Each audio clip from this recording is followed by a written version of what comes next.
Yeah, come in your bar.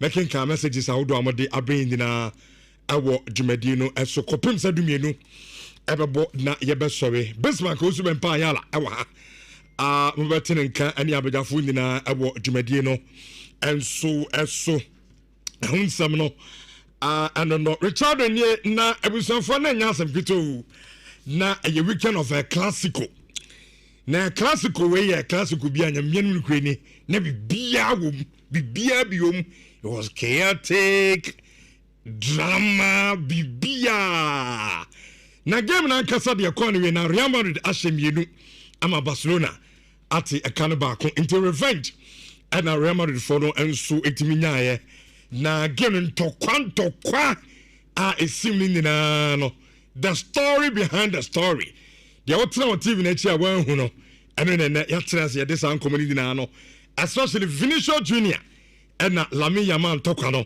ya de hu nsem dina no e de ba EPL interesting games the Etienne Chelsea tifie ama Sunderland kotwa na kam you know otekano baako Manchester United say apeke ye twa Brighton kan nine ama Brighton tekano aye mienu de Etienne Brentford enso tifie ese Liverpool akamiensa Liverpool etekano mienu am say Liverpool bu coach no bank adwuma na bebo no onya no nkoye coach nyina adwuma Arsenal so se baako Crystal Palace Anti City so kolusia ni na no ye de hon komo ade basia hon samo ha Napoli twa Inter 3 ama Inter tekano aye baako Bundesliga no so no se say ba America no hwan na betimi stop you omo twonso aye 3 4 5 no mo dia ma omo ko share Mönchengladbach ekamiensa omo so no anti ani na hunsam enso awa ha Kumasi Asante Koro nsamo ha make us a team no every aye Morocco abedru aye Ghana ha na amoba no of course edi nka be catch mo say abet amoade Kumasi Asante ko dan kwan ama okusia kan edi ama aye Ali Benghazi awo aye Libya na etiefo abrante no onse ni sika no say undisclosed yakohwim na me say nsam ni bu na ye chance say ye kirekirem ni ama the big down me say wan kasa no aba shock you na no pay enti ye filla edifa abetamo ani mover ono nso aya ode ko aye Libya no ho anon samo ha Ghana Premier League with 7 games our hands of can cover draw ama fans muru ya mu dikunom hasi strikers dey prani na chances so mu bogusa supporters ni say unacceptable anon so hun samo ha ni na no ye bedi aye with 7 after some mediama share no is o na league no mama beda ayesro Black Queens and Mario no so buafu so msika bi SM for the mom no so omo entua second leg china against Egypt no sa game no anya dia emba no ese omo ebebo details and more awa ha ni na ne yakoba na Monday edition of Instant Guitar Passports eti for ya dan ni na etimi edi amam yankwai na garbage the foreigner emfa amanene nsem no ensha say emfa my the show is airborne. Thank you very much for choosing Instant Passports yako.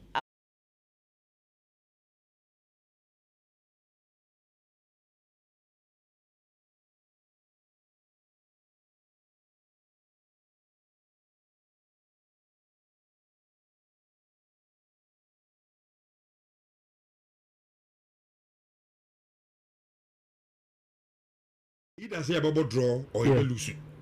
Yeah. Now, you share something on the way, no? Yeah. Any players need now you meeting catch them say, look, this is Manchester United. And you're Brighton. Yes, it's me improve it. And yes, every Crystal Palace. Yeah. Say your book game, I'll see a team shut what also. Yeah.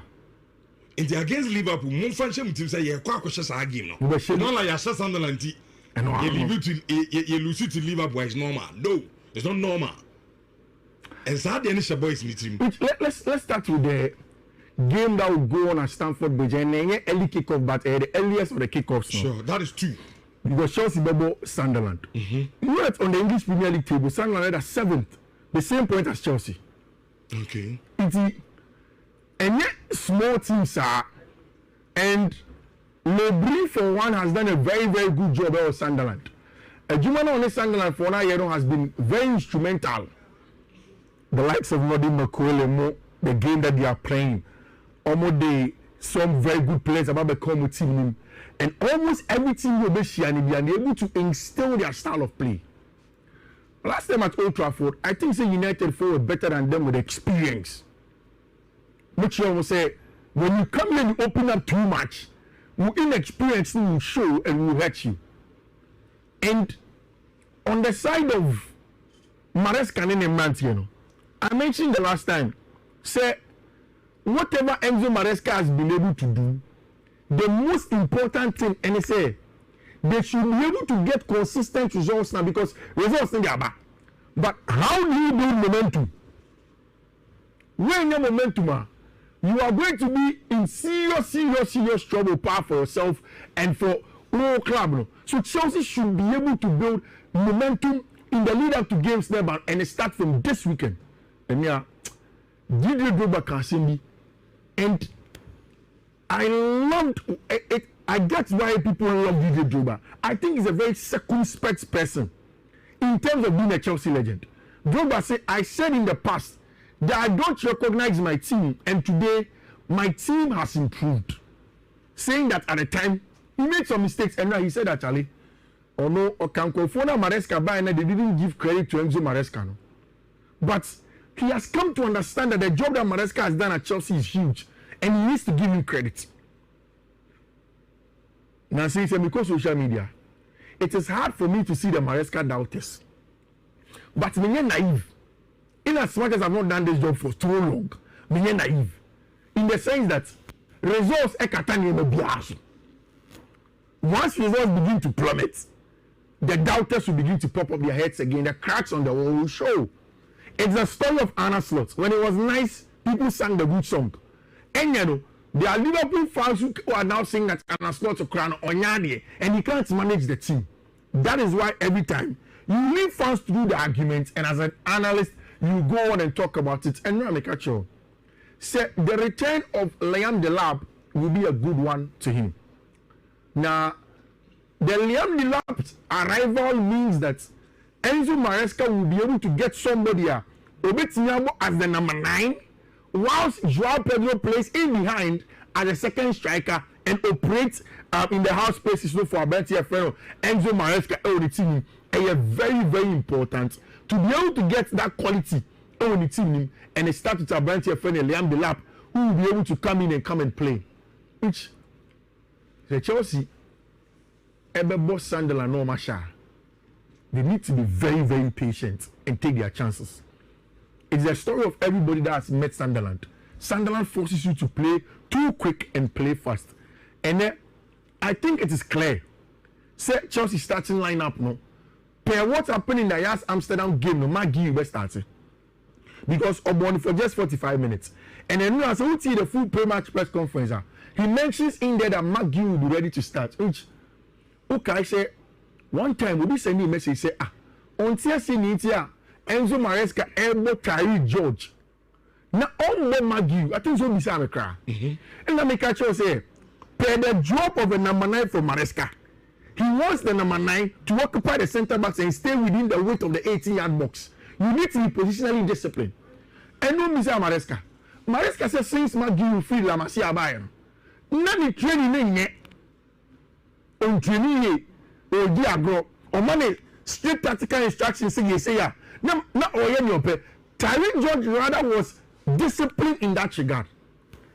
Or see 2 weeks ago, the reports were that a Maggie woman call Enzo Maresca Horum. And Okachen say, Chief, me game time Lisa. I don't get to play. What is going on? Which you say Maggie Nyansa Sabe. I call Maresca Horum. And Maresca chain it nase. And only training videos of Maggie, his attitude when he's training to him, say, you don't train well. And if you don't train well, nothing shows that you play well. You need to be able to train harder than you play. Yeah. So prove to me. We are not the areas of the eye selection. And then the eye selection. Maresca said we had a chat with Mark 2 weeks ago. I said I didn't like the way he trained. Since we chatted, he has been top. Finito. The management of the young players has been very good. Another good thing for Maresca. Because you could have said so, oh, give your striker. Your striker is near into automatic yemanemo. Maybe Uncle Bebo, you would have done well, but you would have been sacrificing the general team principle and standards, no, for a short-term good in McGill. He decided not to go with that. Make sure he teaches McGill a lesson, and then of course come and play. It's clear. McGill will start up top for Chelsea Football Club. João Pedro Bebonechi. Do you start Esteval William? Or you start Gittins? Esteval. Pedro Neto Momo right now. Gittins won the normal left. Because Pedro Neto, I want in a natural position. Bobo. Yeah, I know. It is Bobo there. Me who comes to be a woman. Esteval full 90. Yeah. So maybe this game usually we started. I didn't see. Wait, Uzi, I didn't video. Wait, man, I'm not starting boy na video.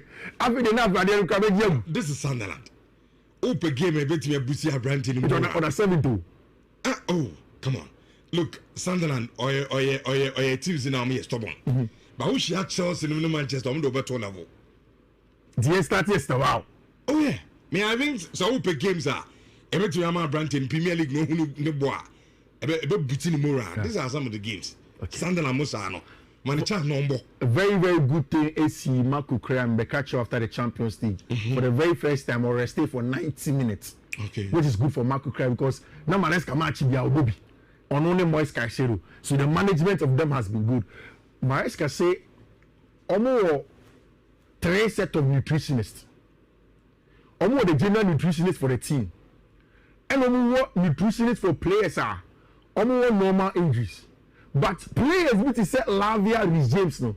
Maresca show me our specialist nutritionist. It's almost we take pre-plan. The nutritionist is careful with the kind of food that they eat. And he was giving journalists an insight on the kind of work that goes on behind the scenes for Chelsea Football Club, which, like he said, for Chelsea to be able to get the momentum and get into it, build on some momentum, no, matches like Sunderland, Eurofie, I expect that Enzo Maresca and Mantiano should be able to win. Which the rest of the 3 p.m. games still are very interesting. Newcastle Belba against Fulham, Eurofie. Newcastle is almost about 12 position in the league. And Fulham the last time out drop points against Tima, your fellow Arsenal.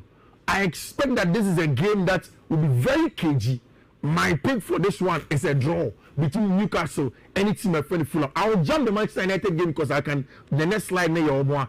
Brentford and Liverpool, very interesting. Rich, Manchester United are Brighton and Hove Albion. Bruno, it looks like now there is good vibes. Oh, United. Bruno Koye interview. Now, I know be sending a message to X and me say. We no want Bruno say have him now. Have him so beting the Champions League EPL. Una do man na. You ankasa. Ombusan say. Now was here to say so ko Saudi Arabia. I say correct. Now ko fie no. And na Yuribusan say, "Chairman, now what do man know about Manchester? What we na person ko Saudi Arabia? No. Yes, on Giants are no. But some me free Manchester. Just imagine the champions. Now Massa. You see it. But I say. Now this season and non chance next season to be more. But I can play next season and win it. But this season also about in the future after the World Cup. It's after the World Cup, bro. I'm going to and they are double standard. We will make the league. We got a league and Champions League. We will make the league. You leave. You league number. Wait. That's a name and Faba. Oh, league we know. Arsenal, I'm sure Makaka. To be honest with you. But they dance our party and Cambridge. And yet depth now as an Akuta. Yes, City here we have a referee. City. Oh, Chelsea will do. Yeah. Next switch and against City will be them. Hey. No, Kofi. You're finding antidote to your problems. Antidote. They come off. You don't come off. You never say I'm not English. They can. You antidote number one. You go. Oh, mommy, baby, fine. Antidote. You go. Your panacea. What's our panacea? To the solution and to the problem. Oh, okay. It's in your problem. You see, Dano, you share Liverpool because a mindset of the players. Okay. Oh, but before that, now see Amorim Yadi. But the result now, as I said, them Yadi. Yes, or Yadi, pa. To all the Yadi cheap now. Now, Amorim, you are my dear Australia. But what to call qualify Yadi cheap Guardiola. No, it's mindset. You see, players in the fashion team said, this is Manchester that we are playing. Okay. A result-oriented club. It is a Timisha Liverpool against Brighton. We should see Brighton as a team. Okay. But I get where you are coming from, say, Liverpool, it can be easier to get the mentality. But what I'm saying here in relatively smaller games, like Brighton, relax. Brighton. Exactly. I get what you're saying. Antina make us say, this game, na dear here by psyche. Yeah. Young country players in Seshaman. Game na Kobono. Yasha Liverpool. Yeah. A huge statement to the attributes in that say. United the inside be any maybe yeah. Young for Brighton come. Nema amount for who said now Manchester United ya arrive it. Simple. In my last 7 games, Manchester United. Omo boy sir. Omo boy left you. Brighton plan go be omo so on a good day. It's the told man yeah. I mean money and no so more Amazon between. If Brighton win today, they will become the first side in the Premier League history to win 4 consecutive league games against Manchester United at Old Trafford. Before now, it was 2-1, 3-1, 3-1, and I usually Omobo El Hodom. They are a good team. I think that Manchester United can get something out of this game using the game plan of Sunderland. In the Sunderland, also be able to Brighton now. When they come and they play, maybe in games like this, it fits Ruben Amorim's side. Where you concede possession to them. The only difference is that Brighton also have a very good midfield that works hard. Brighton, your friend Yasin Ayari, Carlos Baliba, and your Brighton fellow Rooted, Giovanni Rooted, solid, work hard on and off the ball with good defense of Van Herkel and Dunk with that quality. Of course, Yakuba Mente and your Brighton friend Danny Welbeck will provide the threat for them. I think that Ruben Amorim's plan will be to go long again. Use Benjamin Sesko as a hold up and then look to get something out of it. Money Brighton match, and I won't predict who will win. But what I know is that the game will not end in a draw. Yeah, yes, and it's going to be 2 or more goals. So either team to win and over 1.5 is my pick in some match, El Hodom, which Liverpool are going to a difficult place in a difficult time after winning big. Another gamer, Liverpool, this game, Brentford. It's going to take them away from the trophy. Brentford team is stubborn, I'm telling you. But I'm gonna Crystal Palace and who say, look, Brentford team no. I am here, Bournemouth. You have to take them serious. Okay, look at last week. Bournemouth, almost share West Ham United on Monday. Almost share West Ham by 2-0. But still, your friend is saying Keith Andrews, the coach of Brentford, has done a good job. Sure. Very, very good job. I mean, when you are points against Chelsea, games that we thought that they will struggle, they've gone there and they've gotten wins away to Wolves, away to Sunderland. But I'm trapped in Nhyira. Yeah. After losing in Buemo, Wisa, which you see, they affect you on Mokaka. No. Which I'm going to Mitchell from Monday. Hey? Who said it? Where did I hear it from? Which the most important thing in football, and the coach. Okay. Brentford is an example. Brighton is an example.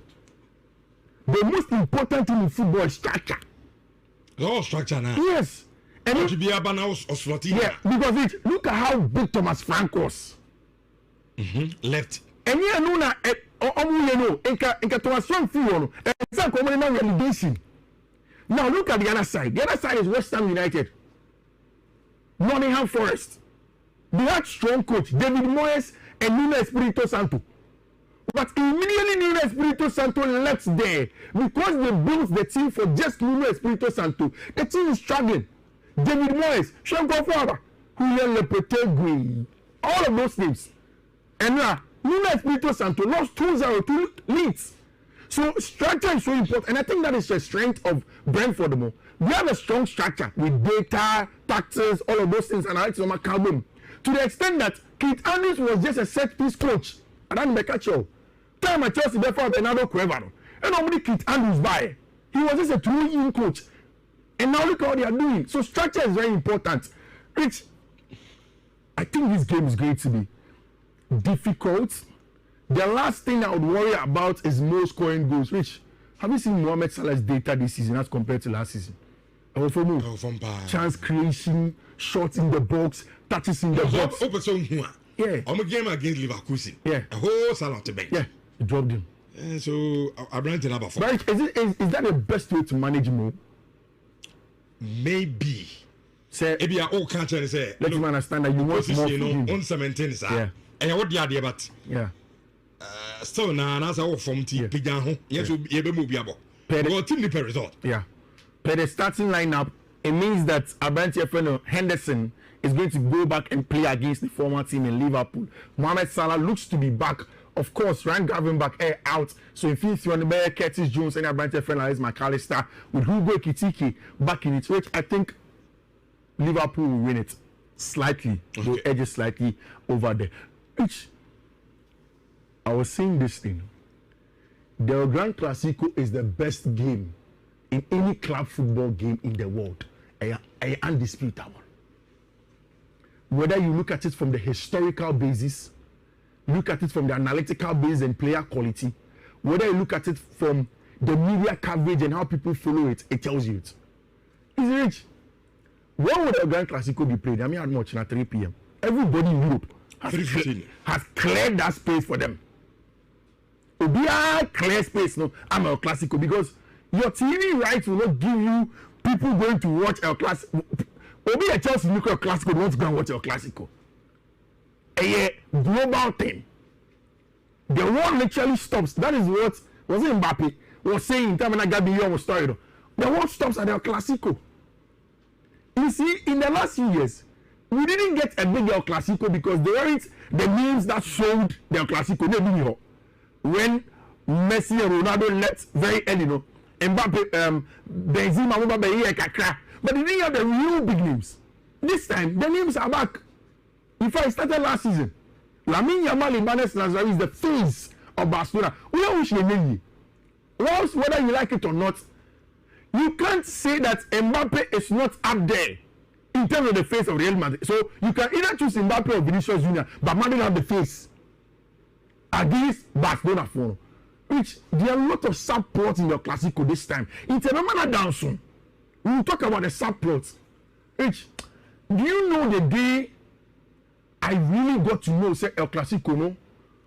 Barca for Madrid for they don't just despise each other, but you'll be using the word hater. I usually don't like it in football. But you'll be guys in Madrid, any Barca for and Paul watch them, and they literally hate each other. Maybe for the very first time I'll accept it. Which they don't like each other. I've not been to Spain before. I've not been to Blaugrana or Madrid before. Alright. The ability to read and comprehend has taken me to Blaugrana without my feet going there. I watched the documentary of Luis Figo moving from Madrid to Barcelona. Oh my days. Way too much. It was not a good sight to watch. Luis Figo said, up to today, when he goes to Barcelona or any Barcelona game, he said he's seen more as a Madrid person than a Barca person. Wherever he goes to Madrid games, still, it tells you how deep-seated it is. And you see, our geopolitical undertones. When the people of Catalan wanted their freedom, they always felt, say, Madrid and everything Madrid is seen as superior to Catalan. It is a Madrid side there. We are member for paying Catalan for us. And it has evolved and come into football. It is a Lamine Yamal. Lamine has picked the sport. He represents it.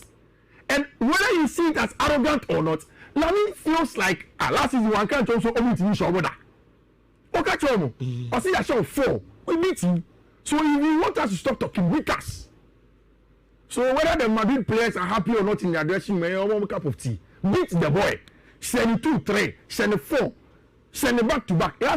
How many Barcelona coaches have done that? Hansi Flick and I think Pep also, who have done beating Barcelona. I'm sure 4 times. Yes. Easy. El Clasico, ni achieve about 9. And you coach you Carlo Ancelotti.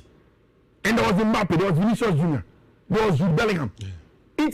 Barcelona have the right. Lamine has the right.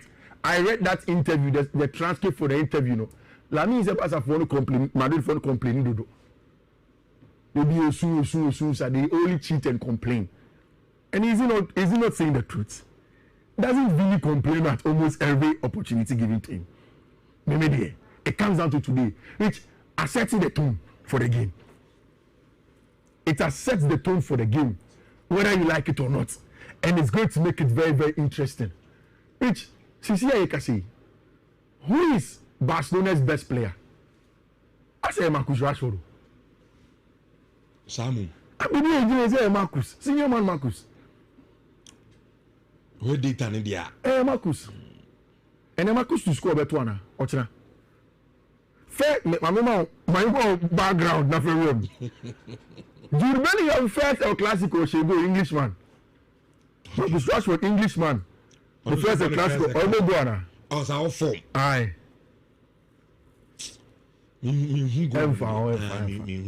Marcus Rashford. Bobo on the camera, but me just a bit.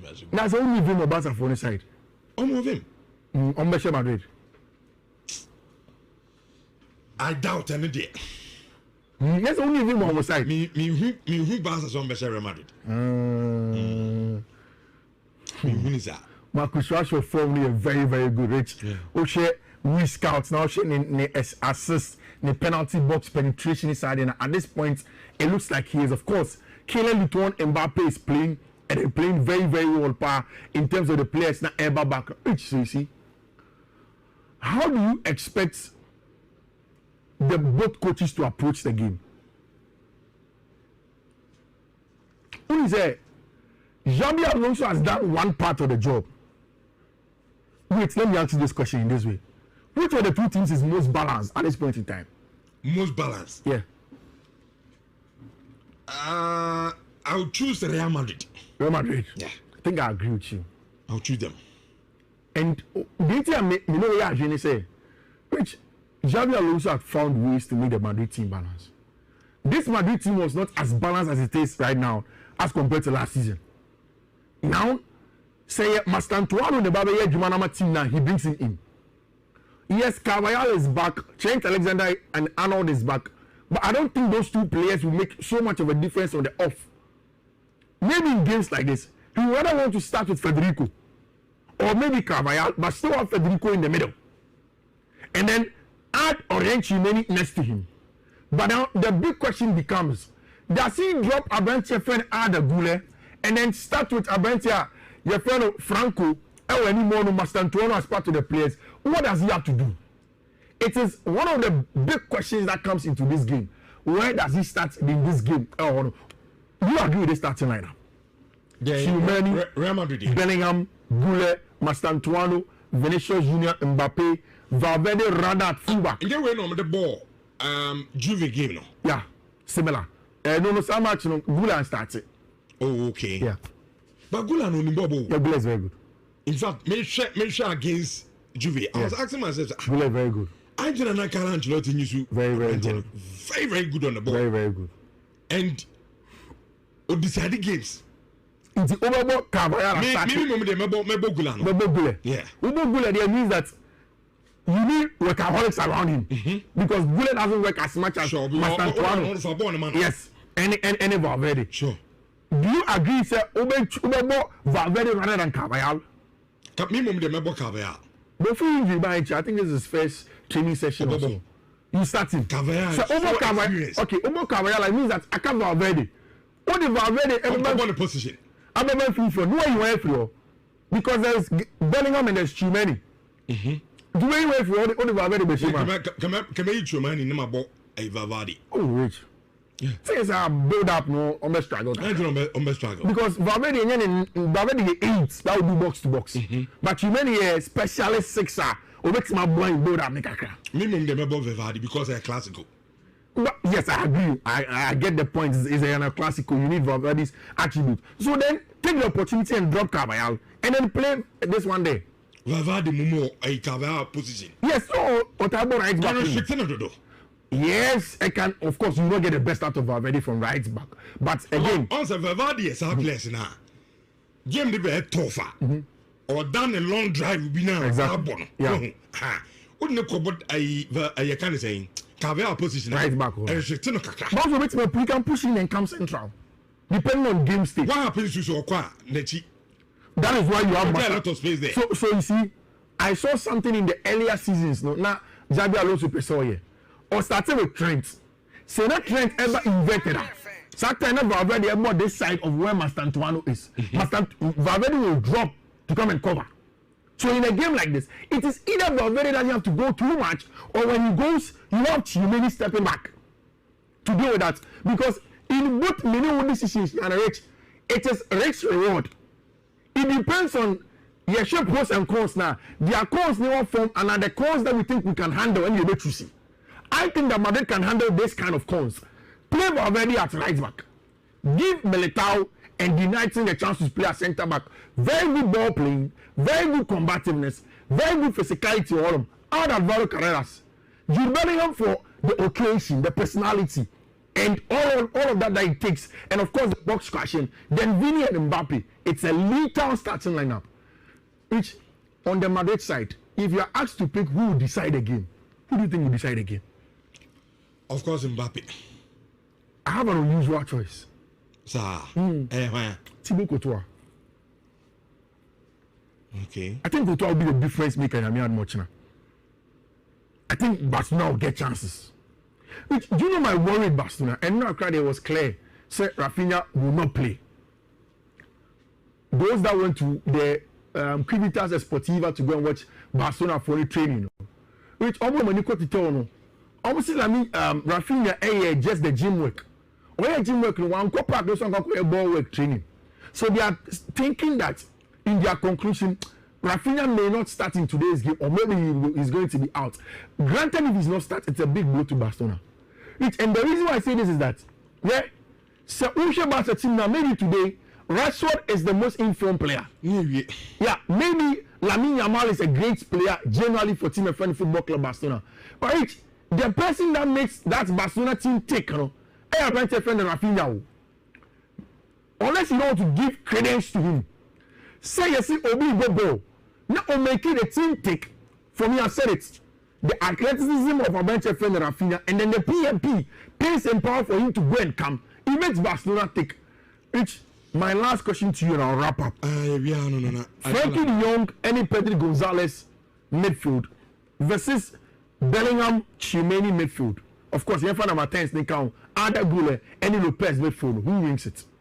On any day, I'll choose the Barca midfield. The Barca midfield. But one will be Xabi Alonso the Bebu. He will put Valverde here. Okay. And win it 4v3. I think that is where the difference comes in. Our match now, Barcelona are going to play. Which at the Santiago Bernabeu, Madrid have good form. They've played very, very well. I think it's advantage Real Madrid, and I think that Madrid will get. Your friend is saying revenge against them. I think they'll get it. It's me quote neighbor, and now I was reminded why I don't like the work of Maximiano Allegri in manager. Madrid are leading. AC Milan were leading 1-0 against Pisa. It was the last game on the slate for the boys. Only 10 odds. And the BBC me share my phone. Because share Pisa better can early be AC Milan 2-1. And then they ended up drawing the game. Luka Modric won the man of the match, but it has put them in a tight place. Which an area there is going to be Napoli versus Inter Milan. I told you the last time, I need to give credit to Christian Kivu. Why are there? The last two games from about Inter and Napoli has been very tight. Remember Lukaku is coming back for Team Efreno at Napoli. I think at home, a Napoli double chance in the Italian Serie A is something that is going to happen. Let me say thank you to BRH and then Saturday. Yeah, we've told you several times this OT Sharp Power Sports, you will never go 2 or 3 days consistent on the bets. Okay. And I think on Thursday and Friday it hasn't gone well. I know for sure saying they are bets coach to win into the show.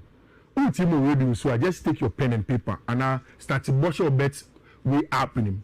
First one, a BW 1B 88 DC A6, and on the first one. Second one, a BW 1B 88 B4 FD. Third one, a BW 1B 8895 EF. E7, sorry. And our last one, a BW 1B 8825 ED. The very last one, a BW 1B 87 ED 44. Which these are my codes for a next Saturday. But in 20 Median is in 4.5 we can either say about draw or lose it. Yeah. Now, yes, sir, son, and we know. Yeah. Any players need now meeting catch them and look. This is Manchester United. And you're Brighton. Yes, but me improve it. And yes, every Crystal Palace. Yeah. Say your book game, I'll see a team shut to us. Yeah. And against Liverpool, more function team say you're quite cautious game. No, not like your Sunderland. And you lose it to Liverpool is normal. No, it's not normal. And so the initial boys meeting. Let's start with the game that will go on at Stamford Bridge and then early kickoff, but the earliest of the kickoffs. Sure, that is two. Because Chelsea Bebo Sunderland. You know that on the English Premier League table, Sunderland are 7th, the same point as Chelsea. Okay. And yet small teams are, and Lebrie for one has done a very, very good job of Sunderland. Jumana on Sunderland for 9 years has been very instrumental. The likes of Nodi McCoy, the game that they are playing, almost some very good players about the common team, and almost every team will be able to instill their style of play. Last time at Old Trafford, I think the United were better than them with experience. Which you almost say, when you come here and you open up too much, your inexperience will show and will hurt you. And on the side of Maresca and Mantiano, I mentioned the last time, say, whatever Enzo Maresca has been able to do, the most important thing, and they say, they should be able to get consistent results now because results in their back. But how do you build momentum? When your momentum, you are going to be in serious trouble path for yourself and for all club. So Chelsea should be able to build momentum in the lead up to games there, and it start from this weekend. And yeah, Didier Drogba Kasindi, and I loved it. I get why people love Didier Drogba. I think he's a very circumspect person in terms of being a Chelsea legend. Drogba said, I said in the past that I don't recognize my team, and today my team has improved. Saying that at the time, he made some mistakes, and now he said actually, oh no, Okankofona Maresca by and they didn't give credit to Enzo Maresca. No. But he has come to understand that the job that Maresca has done at Chelsea is huge, and he needs to give him credit. Now, since because social media, it is hard for me to see the Maresca doubters. But I'm naive. In as much as I've not done this job for too long, I'm naive. In the sense that results once results begin to plummet, the doubters will begin to pop up their heads again. The cracks on the wall will show. It's the story of Anna Slot. When it was nice, people sang the good song. And you know, there are Liverpool fans who are now saying that Anna Slot is crown Onyadi, and he can't manage the team. That is why every time you leave fans to do the argument, and as an analyst, you go on and talk about it. And now make a show. Say the return of Liam Delap will be a good one to him.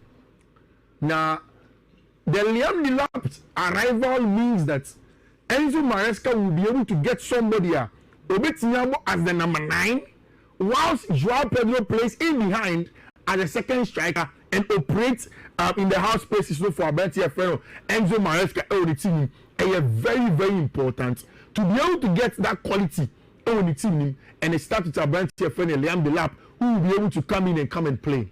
Which the Chelsea, Ebebo Sunderland, no Masha. They need to be very, very patient and take their chance. It's the story of everybody that has met Sunderland. Sunderland forces you to play too quick and play fast. And then I think it is clear. Say Chelsea starting lineup no. Per what happened in the last Amsterdam game no Maggie was starting. Because Obon for just 45 minutes. And then as we see the full pre-match press conference, he mentions in there that Maggie will be ready to start. Which okay, say one time we be sending a message say on TSC Nitia Enzo Maresca Elbo Kyrie George. Now on the Maggie, I think so be some cry. And make catch us say per the drop of a number 9 for Maresca. He wants the number 9 to occupy the center box and stay within the width of the 18-yard box. You need to be positionally disciplined. And we say Maresca. Maresca says since Maggie will feel La Masia Bayern. None of training on training or diagro or money straight tactical instructions say ya. Not all your pay. Tyrick George rather was disciplined in that regard. Mama herself from a legend. Akatena yentu samne kakra. And from a Sisi and Cristiano Ronaldo no goals no akaka krabina 1,000 goals now or pedwenya. Sisi 950 goals. Ana Cristiano Ronaldo asampato muncheri 950 goals. Ana Cristiano Ronaldo enyam na Sisi anu hema 38 games, 34 goals, 3 assists.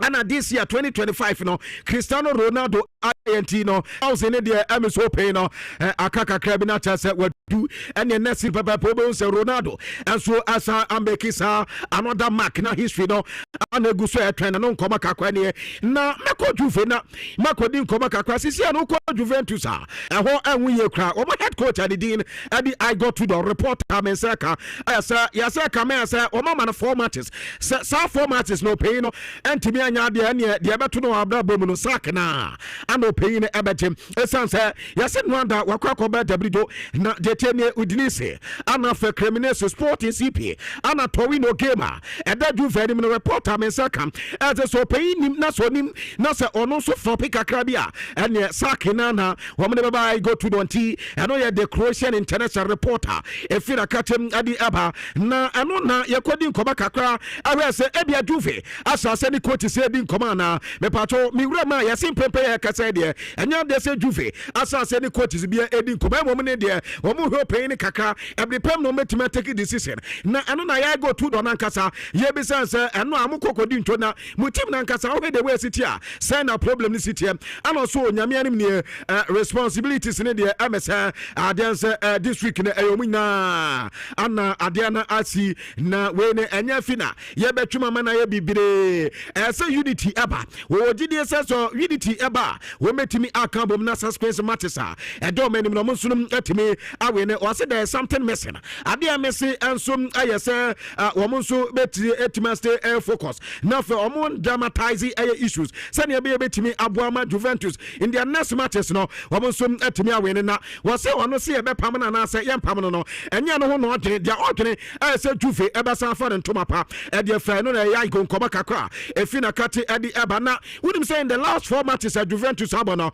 enya de say go back kroma say nyame anim ne in last 4 matches Juve say go back kra against AC Milan mo pause 0-0 Como eto mo so mo 2-0 ana Madrid eso mo 1-0 ana fe eno ada Lazio so ato mo so mo eye 1-0 eno yade a e ha adwene ye pa na eno na Yakobisa Alexander Del Piero say team no ne former team wo de wa niam si ni eko esen sisi no no ankasa di team ni tintiman ana say oh in no no ankasa ni opinion no ade wo hu pa ya say team no structures ne nya enya go to Donkor problem na office problem no ayadia eso ede to pay na complex situation ana teso manya two gardeners ne betimi abo team no wo nyina kaboma na Juve bobo kon betimi afon ntoma pa ede afra entondo wo gidie say collective effort na eso mo so kaboma no ye reporter Alexandro De Piero Ediba wo dwumade so na no pay ka tire kakra ansom adiama na me ko Chelsea ekodi nkoba kakra mpato abranta de dia Travel Chaloba reporter men say kan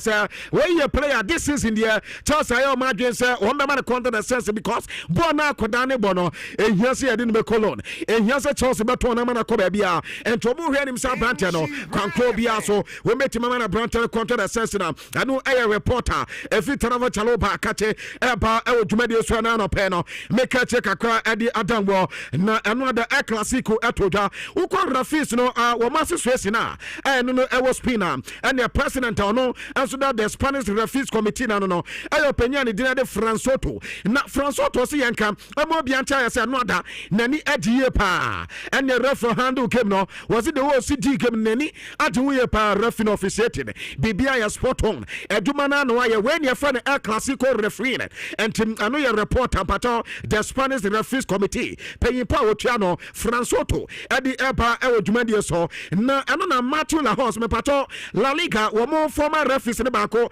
edi tudwa se ade bako si ya wo se La Liga nti ano mo hwe e ma na ye hwe ha in ye any other matches ha anke be penalty ani e bisa se de hia no so Dani cover ha ani rona na round pato o mo banta no ansa Dani cover ha edi na ti e pusha branta ma branta ne hwe ho wo se enye El Clasico game a anko Matthew La Horse de ono and the Ojema Odia and Yanka we say the penalty in any other matches apart from a Clasico game pair. I know your reporter Matthew Lahos at the EPA. I would media so now pay make today at the Amana another banter din at the Besako no go at the last year. Abromuchi Juve, Eboma Traba comment mate, another SS in Napoli, Womusum at the Inter, Ebomentanamiasa, Emomutibuba Bantani din at the Calvin Tibano go, Anna Scott McTominay, and so Enyane dear Franz Zambo Anguiza, and so Enyane dear Hakan Tohonoglu, one no to only go Edema Inter, I am Melan Bobo Quintanada, and here matches notable answer. A total our Italian Syria Nano Peno, make a check a cram, and so Edamao, with himself Napoli na LED Womu League table no after 8 matches, 18 points, and a Crom Roma, Atos 18 points, Yana AC Milana, one of them was 17 points, and after Inter, and so Tosu 9, one of them 15 points. Now when you Bologna Bokona, one also 14 points, and now the total away Italian Syria, and now pay me catch the Kakra, Adamana, Miko Premier League, not Yankodin Komakakra, Uko Premier League, no man, Sunderland for Obai Chelsea for so Namari, and could I add that and pay for ya Quabana last minute 90 plus 3. Yata Nessa Branta, the dear Tabi, Quabana Tabi Sudia, okay, Gana Tabi and Nobunum. Now head a Quabana Tabi the goal scorer. Yeah, Quatasso Sagway, Aquaco head tells Amatasem, Adana Quaco Hardin, Liandro Ganato, under 4 minutes per Anna Ganato, and ya go, Hedema air tells the Bobocono, and the Chelsea the Bibacao, yeah, Tassania said, Yania said, and another Abrantani dim, and so Eddie Sudo, and Alpha Air Tabi Omo, and then your 2 goals to the Sunderland and the Bobocono. Quabraca says, since I am Matamno, Afina Sunderland, no, as I abandoned them because that time, dear, and we are not what they are to know a line. Not what the assassin will be, and a test and Crofono at the Chelsea. Not Brentford Bobo test and Patsiciano, a bunny EPO, and me table teams no minimum born a bar. Brentford Edmonton to mine, what to Liverpool.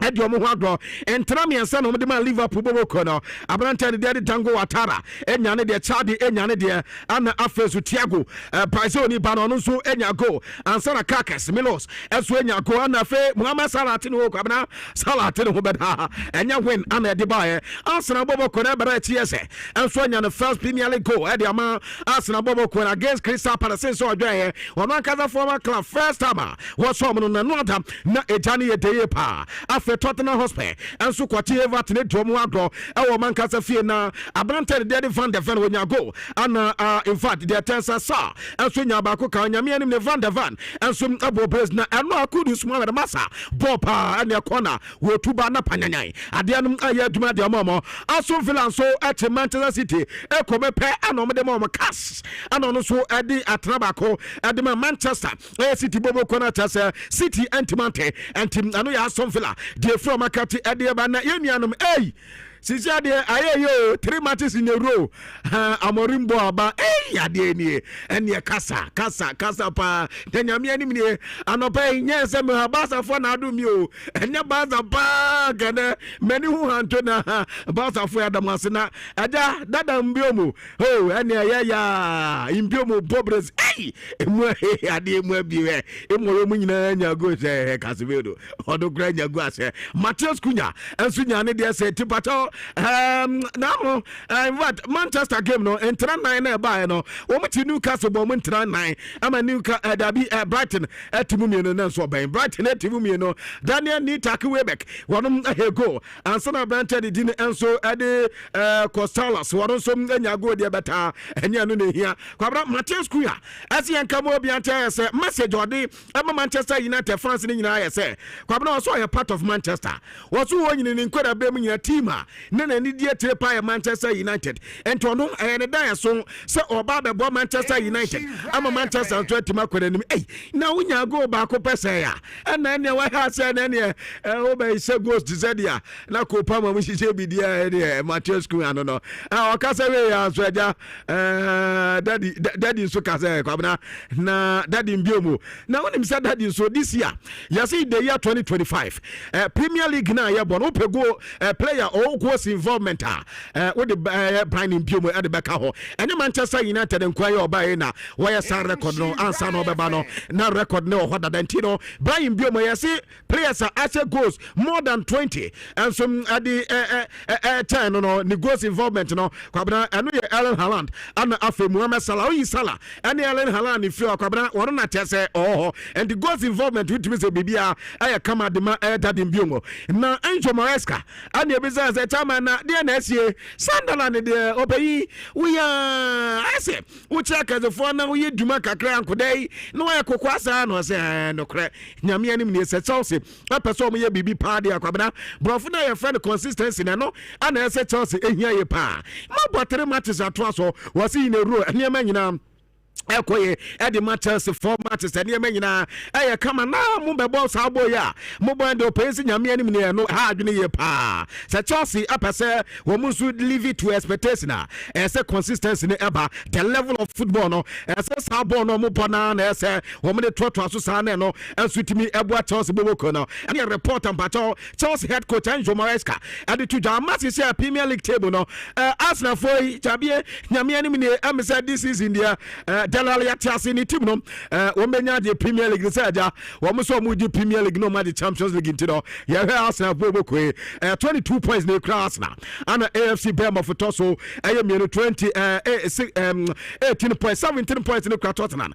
wonom etoso me sana fe enane ye Sunderland boboko no wo mo 17 points and Manchester City 16 points you see no Manchester United abo wo ba papa na o ya Manchester fan etire ho no akwa he na ya mamu de sa pepepe kwabena sisi no ukọ German Bundesliga nso a won say there say team and team adi Bayern de yenkoma sem win na anom win Leverkusen so no ekobo 2 goals wo Manchester niema aye kama Edmond friendly guns no ma Lyon anso koye adwuma wo kama Bayern de na 3-0 anom so Edmond Borussia Mönchengladbach tinti na ane ya hwanim say Diego Pablo Simeone ne team Atletico wo mo game bonne na yire na Faris ana dodo na bisa the contract sense the situation yesem ana so ono the contract sense in fact contract won some de edo ono Simeone na edi emom abrante ne contract do betimi akakra do betimi aka wo nyina na abrante de na nije awa Atletico Madrid nto wodidie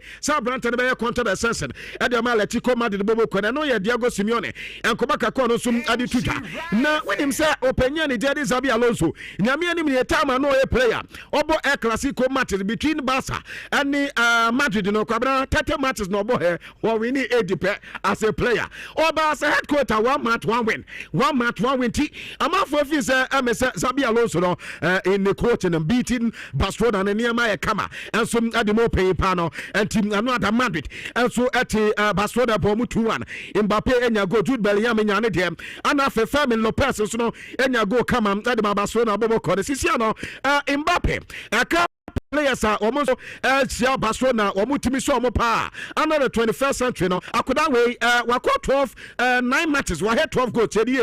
Barcelona and Kwa matches, no, Mutimis and Yemen Kama, Adema Akuda way, 9 matches, 12 goals, no, say, a player, or no, against Barcelona, we had to do a poor man the player, no, and I have bantered it in Cristiano Ronaldo in 34 matches or no, a boy, no, 20 goals, no, Onyaya, and Sana Omar Benzema, one of the 46 games, 16 goals, and a test when I'm a Mbappe record now, no, I didn't call you Pasisiano, Okola Liganima, Madrid, our 27 points, or LED, Barcelona, our 22 points, or Tosumi, no, Yana Villarreal, one more our 20 points, or Tosumi, and Sa, Nawababena Espanyol.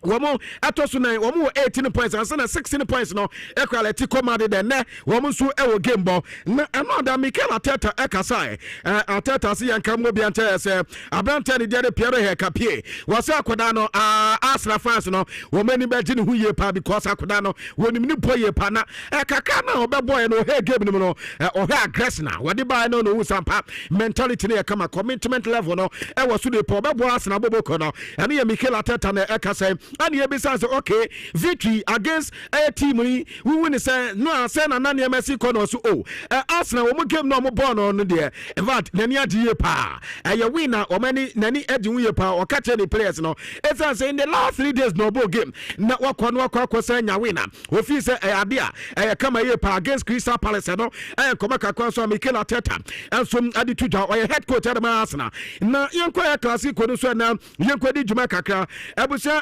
Classico na ebaso no kwabena die sie na tese enya sankoto akra we de chamemi ensa bi na me fa nwie ni nyina Safidi so junior kwabena no ada ye coach enyi na obisa no coach say coach na adan na tembia wo be ye change amenkwa minkwa ati mo yes Christ no so eno Zabi Alonso akwole abrante no ana odi nsabisi ni bo say hwan me ana quote say ewa no sade ni sase mbu se bi me video so dunia ana say wa kwabna yes video so dunia dia oye gasa no mame the second one okay entimo ma dwane o YouTube no de mbeti ni nyina ase kwabna first one no obi sase me no enti second one no obi sase ade na tembia eyo no tembia eyo no na quote ni pese ofi eye team ni ma na o pese ofri ma we enye boni bia obefri Madrid team no because ase bibia ono yesi Zabi Alonso so odwa kakra ma oyusu ayi kakra ho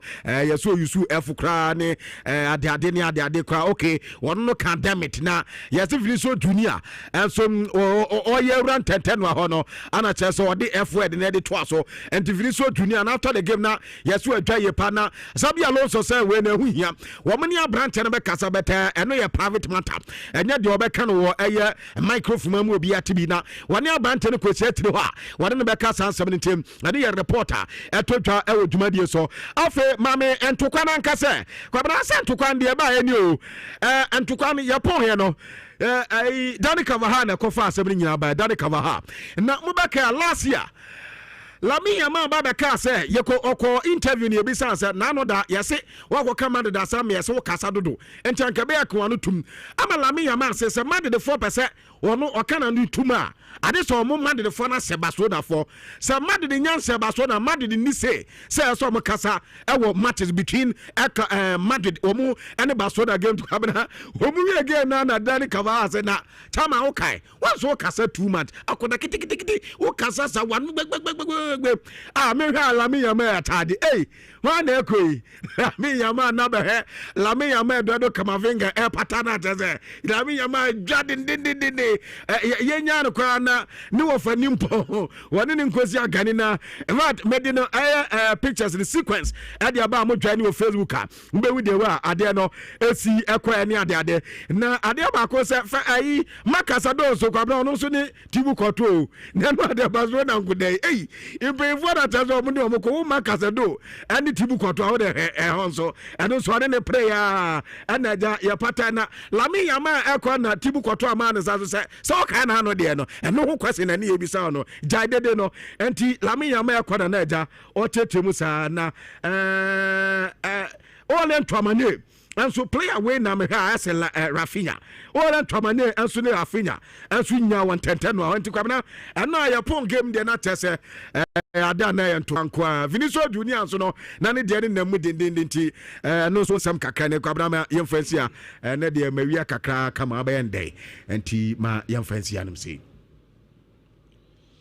I say good morning. Me also. Now what to say? Nyame adom. The nyame ase. Yeah, start to show me refi. Na zen come here but on say empenifo kan say me say so refi na ko fa inchiri. E wode. Say yeah, start to show na zen come chia ni pa bi. Ba mentimi anchia omo. Ane me continue nyame adom. Oh, twen bambe 1 minute me check ra. Why? No anya kwan ko. Why? Na ma akwete. Why? Benchia Chelsea for no pay. Barca for Liverpool and Man City. Michia mu nyina no pay. Na mho ye de mutimi da yi. Wo se wo da yi. Come up. Aso wani ma honhono ade. Dabi. Say mitimi ye mienu na ba ko we ne ye. Ba ko no so chen ba ko. Ba ko no so chen ba ko. Okay, but aso wani ma honhono. And dabi. Say ya na ote. Say ya na mtie. Ene wi akọ check up na. O yale. Say ya na mtie. You are sick. Oh. Say ya na mtie. Say be the new segment be about the media zoo. Tearing apart. Metetel. New segment about show no no. 3 matches now my winning. Not me bo I kwese before you go. I know champions no hwan most of your friends are ra. They here. Mu yibia more different. Most Chelsea for no. Most of you say world champion ba na refi. Idea. Say who yesu ni ai ohene na so mo say no an waka no. No one waka no. Mo ye world champions. But no hwan de ma mo hwan de ma. FIFA for ne de ma. We are seeing na Bobo Kuba tankese. And de sa abodi ne ma mo. Say mo Chelsea ya mo hui. Mo ye champions. But you. Any say champions above football. Chelsea team we champions. Wait. Sorry kwai. Sorry na ko. Matia we ne me nya mo time mo. Me ni bere ntino me ni asem bia kana. Ma enti me ba wo. Again, Fifi be ba I Trevor Chaloba ne tosen mutis kanam to mu like mu diska ko toy na say Harry Mago akra mu koton Andrew na akra mu tiska koton ko na o de say mi jawa so ko you acquitted obetimi akọ why mo mutikuru mu ase mo ye world champions timi she Santana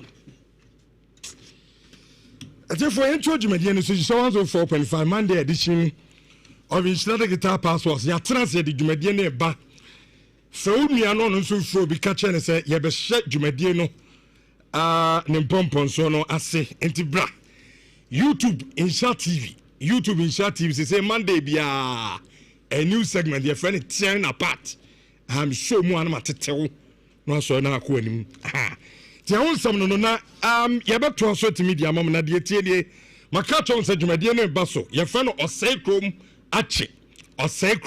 achi style bia said they say Manchester United a pick it he say osai krom so a pick na dwumadie ye DJ band and a cock smoke and many more say musicians so nyom so from a things are ko any more de so omina na do mo ba ayi osai krom achi dwumadie mpacho de tie for the attend say ticket to make say are you ready unyanto ticket the last time I'm check here no about 70-80% of the ticket no sold out it be so one told the entama Rotary Park dwumadie eba so 31st and shall be do na ticket no and so etimi asa na the attend say standard no air for 70 cedis VIP 200 cedis and VVIP no 400 cedis me patcho ticket no so no to a obenya rush energy drink omo and sponsors of Osei Chrome actually the J-Bad Coco Smoke edina ebadwumadie no and so asempamchaw de etienie makacho sese mumma ni na hopa social media no so say nipa dodo na to no mo bokro no ahodo so na dwumako bi o say from World Vision Foundation loan ama sem ni na ne so mo loan na wo ha no ma hete o so ya be say o ma loan na so no o de tre wa shim so na loan e de be ma na say o mai edinkan ma ye wei o mai ndia afi e be ma loan na say no service e collateral near the Sikano and so to me at the amount. Amaji Sikano Trom, or na Crono, or my such as woman can credit. so ombogu anim asisi eye fraudulent loan scheme memfa wa command so mo bedu sika di na etiefo de etie ne omu yusu World Vision Ghana ana Vision Found eye Ghana omu yusu omu anam so omu na mo mutumi na enya no kre omu du sika no enso edintimpa twa da mesrew ayade a esan so no utimi edesist from na onkutu sika bia amfa ama omu number no betimi no madi nko mo so na akoba ne se ebi obi peso obu ni ade abetimi report na ma aye police no aye 0509823962 na mono enso ni nkoma na afi onso wa report o mama police for etimi acho mo chance for ni na anope me mam good morning bibia bokode sam ho ye mo check mo pressure chance for mo na mi bi sam kwachi o chance for mo check mo pressure minim sound of chance ni bia pressure osoro entimi so koto adura ya tuni di reko heba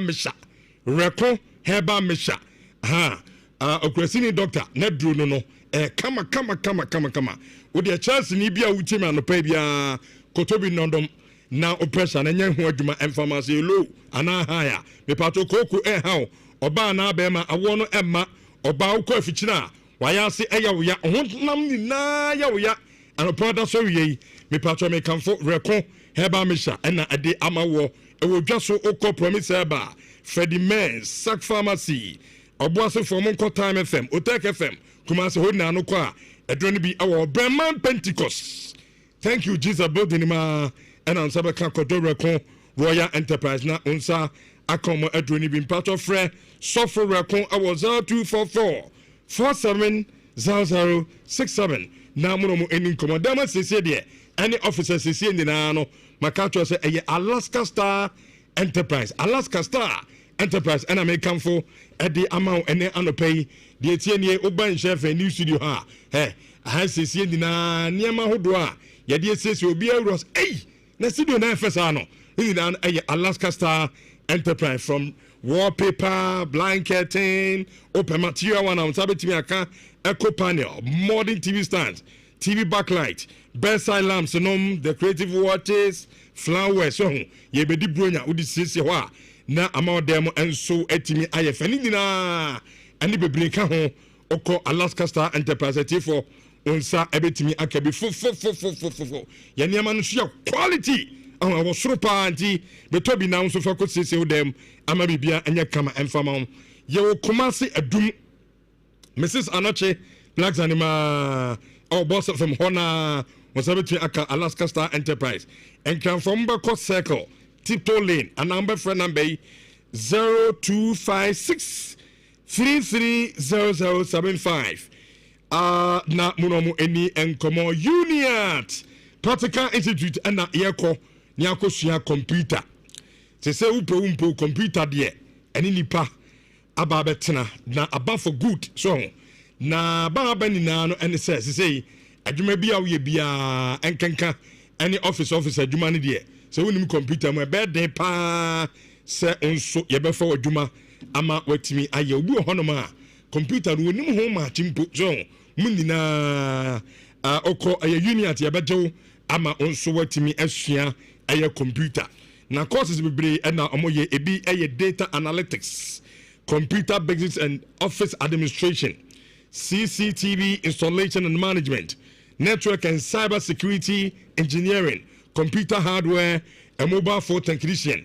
We so we ya benya adwuma ye so wa betimi asete on app na so wetimi dia yi adwuma no wadidi ho so design technology with drone piloting in na Uniat Practical Institute wo ma biem se ba won so be sua bi na ebeboa ye pa enkanka JHS 2 for ya ma be fie take this opportunity ko sua bi enu so mumbie school na me ya adoma na sie no na so so computer no wa bene pa school no our person regular abetimi akọ open weekend a obetimi akọ anwumre and a distant class ndina no obetimi akọ na onso no wa ne kama pa ye wo sesan so ya kumase sesan so our family chapel aso no udoduro buso bi abrosan bi wo ayu ho so ho wura to krum ho wa na aye Uniat me patcho from our 0555 383848 na mono eni enkomo no kama pa ma bibia no enye kama emfa ema mo ena no pay me pacho tap send is back abrutrefo tap send asa ba biem de di kan uni app na download the app no ewo phone so eno an so beko app store no download the tap send app no ene number 1 o download the wia na tap send for sm ka asema dey emfa chonso ye be di bronya na Ghana for so de ni ebronya ade de emfani agrokra afi abrochirefo ye ni dam so papa bronya ye ne mo ha 5 and 6 no so ho tim onye yie anti mon download tap send no na mon fansa ne sika no emfamra na sanda ni nie onim se sika bia wo sande de afra abrochire ade aba ye Ghana ha no atiefo se nyame ya wadom ne tap send wo sania utire na 100 customers a omusika ne yebesa sania bom back no for instance if you are sending 100 euro and $100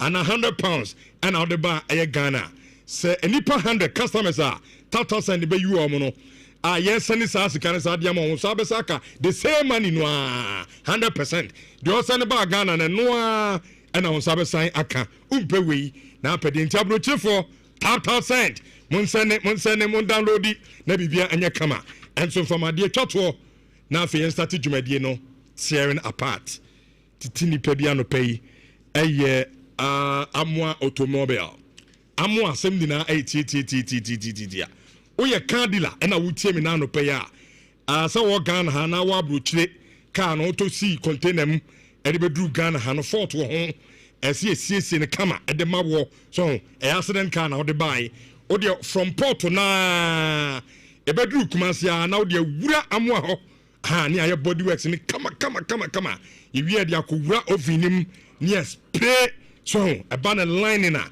ya line car ni mu na fe and so to me the mama so ko na o car no e ka to so car na o de koe no eno ani so anwa wa kra no be doubt it there be we nyame car na so e amwa automobile and I make come for the amount now no pay me pa to bia o ye car na o kai watching be 5 years so say Ghana so de e wi na bonti ya na maka na kala na afedi so na hye amaka no kra ayetan me pa to fako aye amwa ho yen siesie spray kama amaka no enye fere bibia enye kama pa emfama yo apem so ya fair junction wa efie na upie su na ho ana amwa e won pa to frɛ 0244 465764 0244 465764 ofre na ka chen se Richardo ena asemen frɛ na onye good na bibia enye kama emfama no de aba 10:47 in Showers 4.5 Monday edition of Nhyira Digital Passports.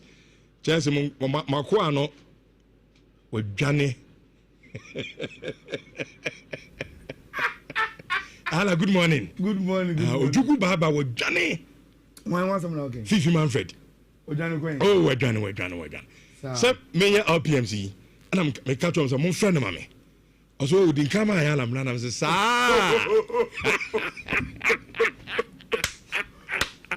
Chelsea for my corn we dwane. Okọ we dwane. Ni tim nye. Uti grow to Manchester Sunderland. Also your world champions. Ayala Koba. Me se bibia boko de. Na o se Pogba so trase. Se Pogba de Real Madrid. Pogba, good morning. Be microphone mama. Na bibia boko de. Oboko. Enu adem timi so da yi pa. O me bro so. Ankofo na trama ni jesu acha dodo. 4 times the na no dey. So the preseason you can come 5. Last year mu back to back. They know them some bada. O se na de. Ni nyomu yeso.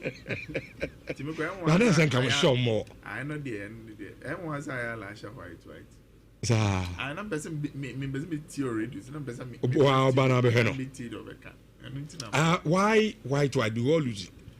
Oh, and then Monday. Okay. So remember no we know shop white. Yeah. To me sha na me no ma celebrate. Okay. But so who to me die? Oh.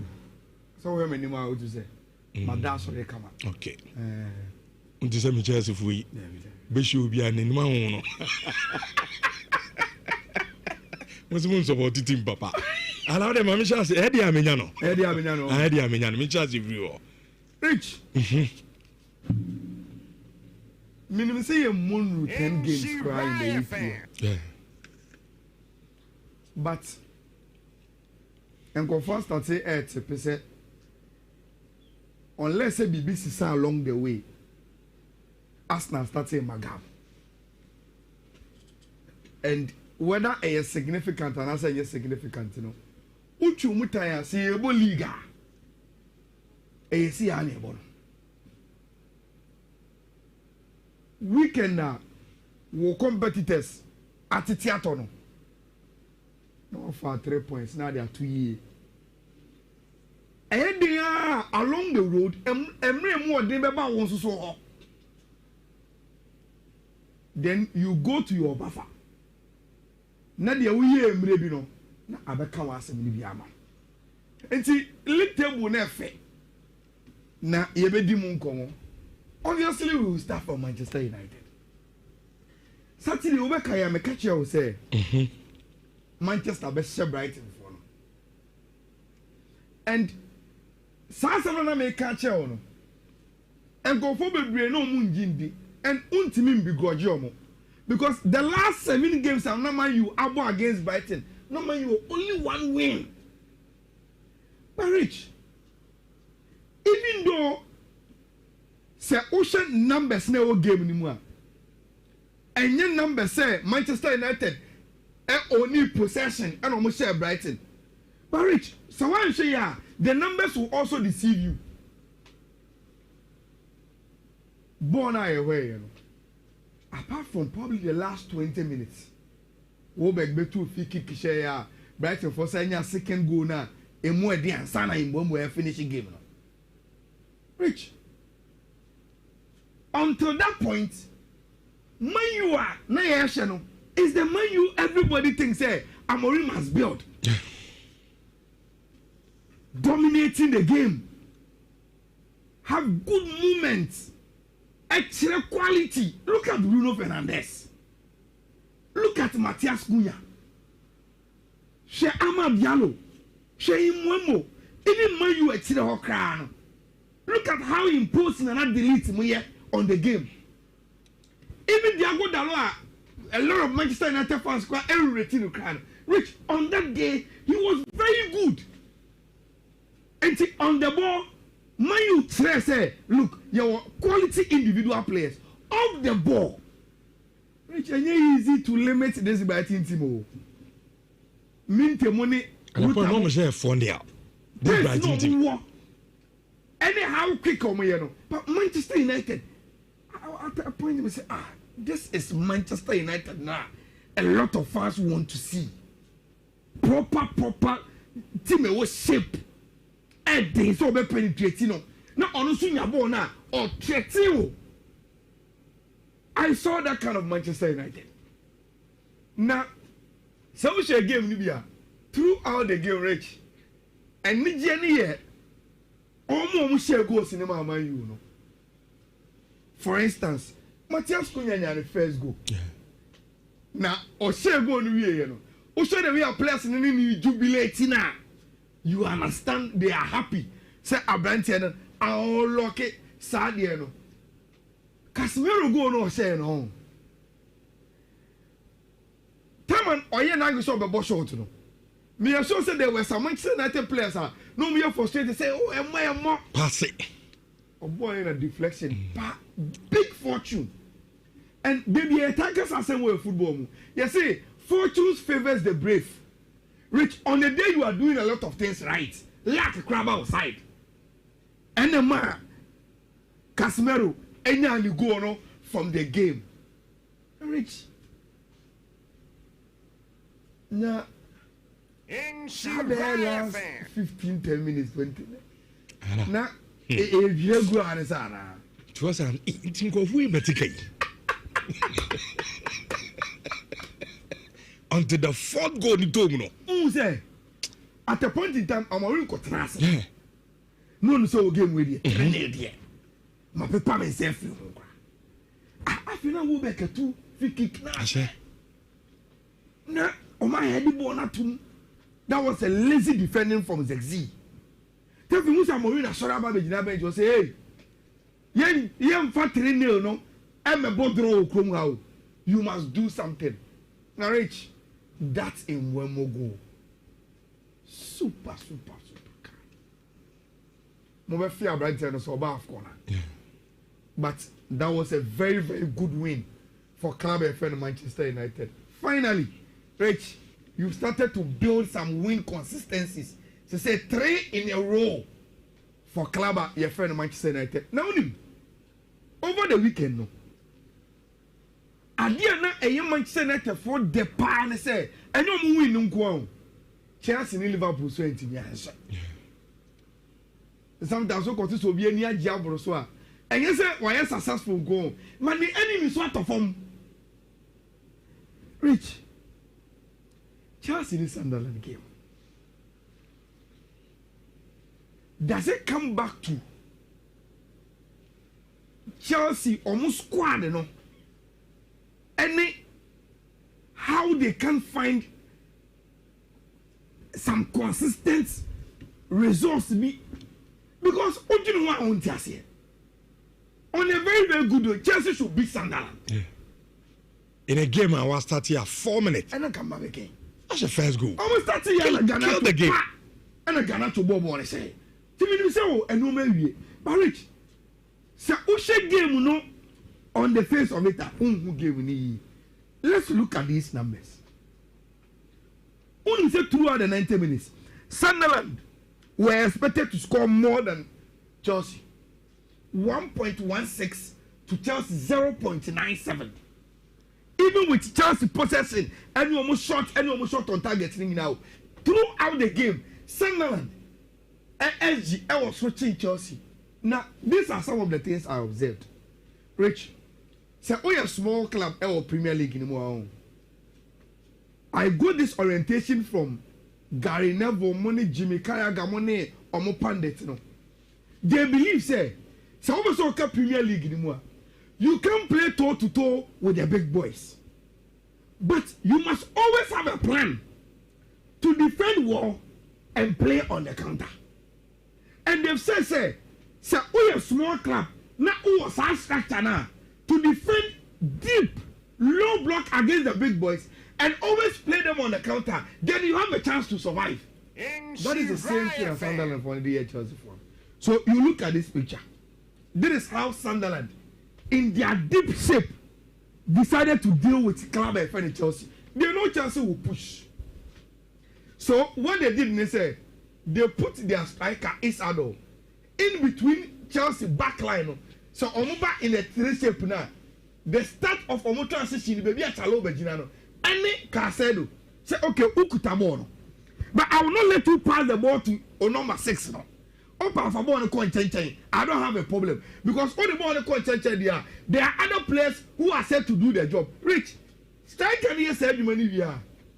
Then they put 1, 2, 3, 4 players between Casedo and finding again the offensive midfielders, you know, even including inverted lateral defender. We say Abrantia friend Mark Kukwera in this space. And Tigane Shaka, Sadiki, Fi, and Traore. Omini they stand in a very, very good shape, making sure that some spaces now and 100 Chelsea Bobo gave me woman. They are tight, they're rich. Omu Yensua, they are 3 back, including Omu wing backs, you know, are tight here. Over to the ball command to, but Oteno the ball neighbor, baby on the ball, but some space on the ball, baby. You are suffocating space in Ama. Chelsea who do Omunye. Now only Omunye see an Chelsea pinnacle machia. Rich. Then they follow them. This is what you see. They follow Chelsea into it. And when they are pressing, and look what I am fan. 1, 2, 3 on the Chelsea front 3. They be a catch or say, Omombo 4-3-3, no Omombo 3 back. 3 back is the best way to play Omombo 4-3-3 no? Because you have your 3 center backs with a 3 front line. Then you have your 2 wing backs stopping the attack from the wings now. No mujina ho. Now o midfielders no and you 1v1 into somewhere graphic way. you could see that Sunderland were pressing Chelsea 1v1. Rich, coaching in no modern game, a year Duma Papa. And when they did this, they knew that tactically they are matching Chelsea. Garnacho in your first goal. Rich, what is it with the Premier League now and set pieces? Long throws, no. And it's man. The coach is no more. Because Rich, say so we know about game. Yeah. Na say, o plania no so okay. The man say, me no be bone ni den. Nyemo say me yakona, me nya throw, me nya bibia. I will try and create chaos in your box. Na my say meti me nya bibia free ma. And in fact, especially this season. Brentford ni Liverpool. Yes, the same thing. Omo tutu na as ya pejal. Say their football ni dey be akon. That is what they did. Now, before we move on from Chelsea analysis, you know, Rich, sa go na tabi share. The winner no. Tosin. Any Chaloba. Sa 2v1. Me see. My share picture this sa videos no more then. What were they thinking? Maybe the Tosin did his job. So about guide ya brand. Yes. Say about long ball. And a strike and a cover ball. And see, idea say you 2v1. Baku job is to slow him down. And a tossing and making sure say we are closing the angle now. What slab and tell it down. Come him. And we are blocking tossing what it say. Then Trevor Chaloba, Ujina, situation next. I know I see. Okay. Say no I know. Man, Tessia, he waited and Ojina my branch and the passe bonma. Do a tab in the bob say. And you could clearly see say what the striker Igor was doing was waiting for the teammates to come or pay support. Why do you allow him to take time to get the support now open? My man, but these are some of the things that you get punished at the highest level. Now only say Rich. Sunderland when they come away to London. In their last 14 away London clubs and that is a very, very good record when they come to London. So it was a very, very good game. Rich, let me say Liverpool ko share Frankfurt no. Oma shaky omo miseries na say na me boa. Now I have a problem with Anasros.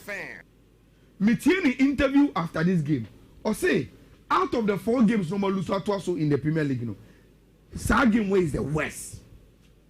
So what it means is that they are going back because ulusu bako, ulusu mienu, ulusu miensa, na ulusu 4th one. Now say game na ulusu wina. They are also 4 na recent, you know, and then you cry.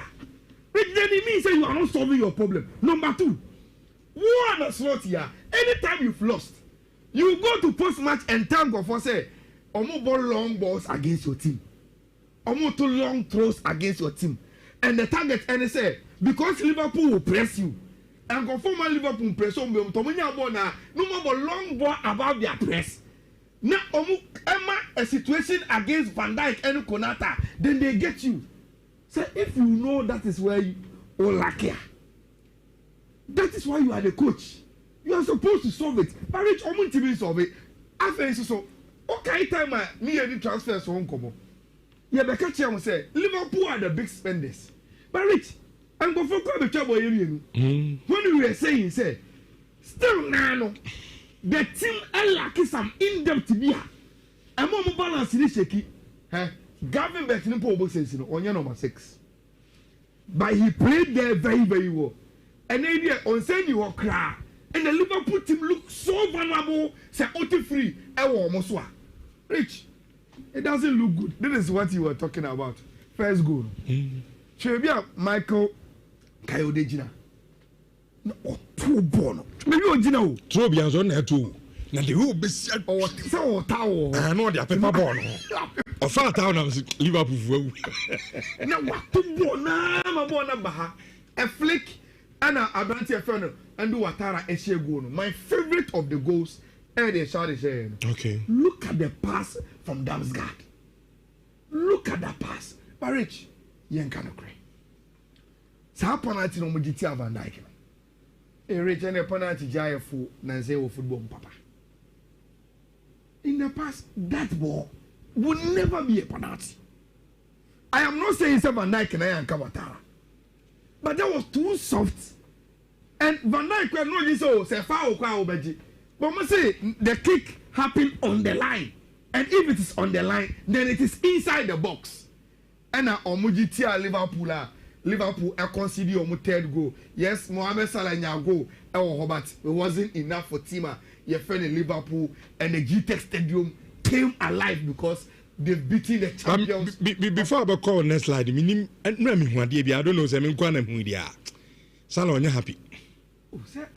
Omo best start game no. Time on be free dressing room, be fat and my park no.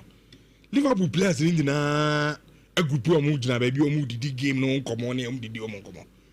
Surprisingly, Osha Salah ono kwat no not baby. And I was like, wow. But Saturday the ref said Makacho say na enka Liverpool eko a streak of say omo lose game. And omako winning in the Champions League. But they still have one hangover, which is Salah's situation. Because Rich, even after the win, I came to show you evidence. Live score na graphic no. Salah has deleted all the Liverpool. So deleting Liverpool you could clearly see that there is a problem. And Nyoma Ankoye Amom. Go game no grow up on as a as well born. And you see, football is team sports in Tino. Rich, one player can say, I want to play to prove the team wrong. The moment a player be just psychological mindset and they say, "Bona me bon." A young girl say me form nko me nyade. Enti me bona me bon against the team. As I have something to prove individually from the team. Oh yes, Adia, how can you win? Because you are supposed to be a team to win. Enti even though Salah scored, you could clearly say, as a go isolated from Liverpool as a club. And I want to say, Feno, and I saw a final antidote. Rich, Michelle Aston Villa in City game.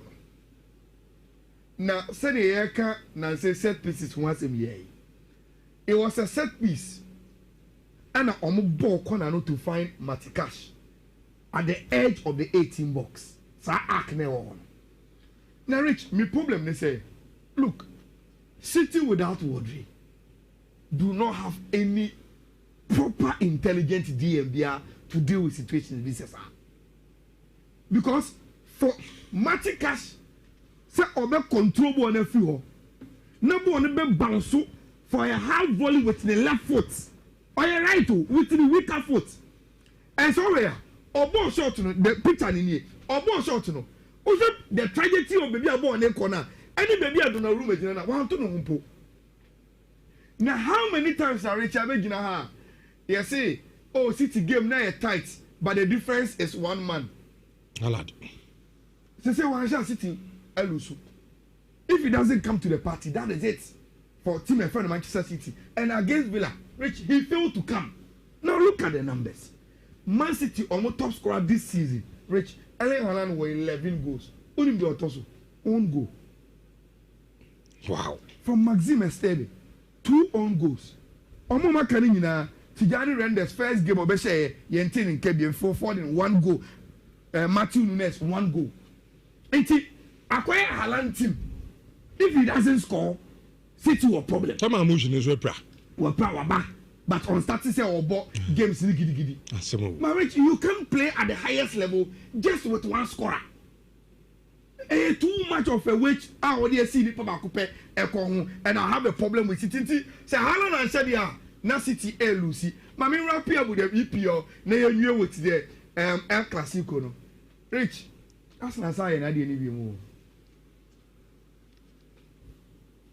move. Say this season I will show you one graphic B and it will explain my point B. Rich, and you say Arsenal born or mobile. Bro, so almost she goes bebre.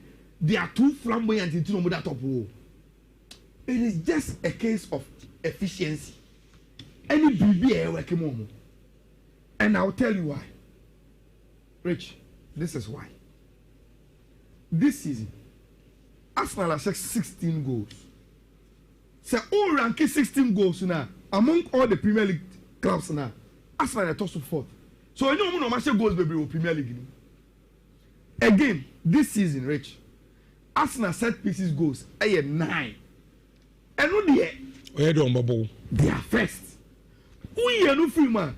Open play goals, Arsenal share only 5. Among the 20 Premier League teams, you know, but the 17th. See ya bobo na open play, and your penalty, and your free kick, and your corner, and your throw. Open play.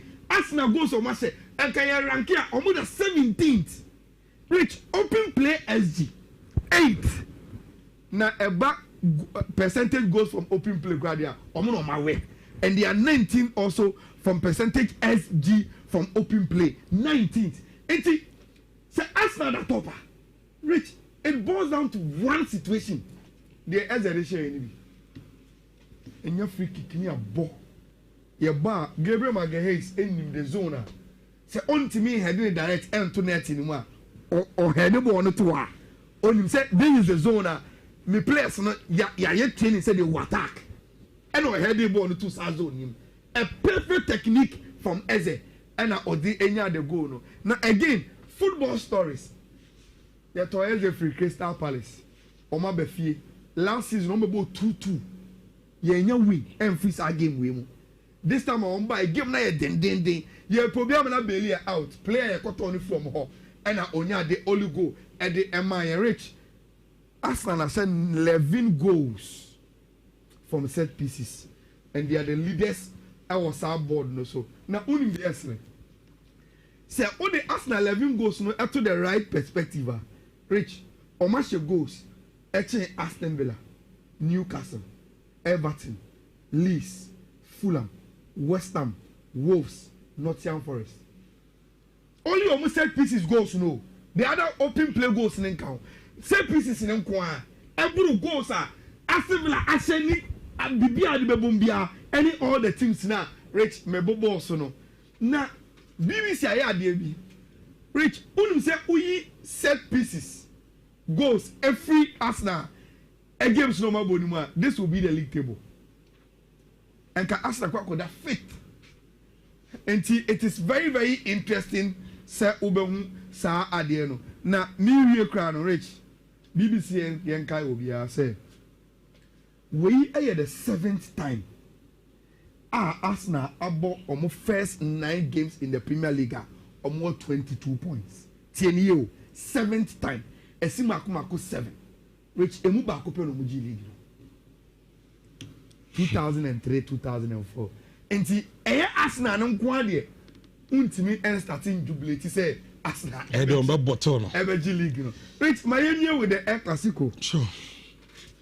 Enra, you could clearly see from time Real Madrid and Barcelona area park and so. Any Omura Park, so atmosphere near what stadium was. Rich, Madrid for them, massive for them. And I enjoyed the game. It was fun. And run near your friend a classic. I'm telling you. With beer boom, drama, near chaotic. Honorable was a Brazil, in Brazil. Hey, you be the I love every classic now. Yes, shame. Now, Rich. Madrid deserves also Mr. Basa.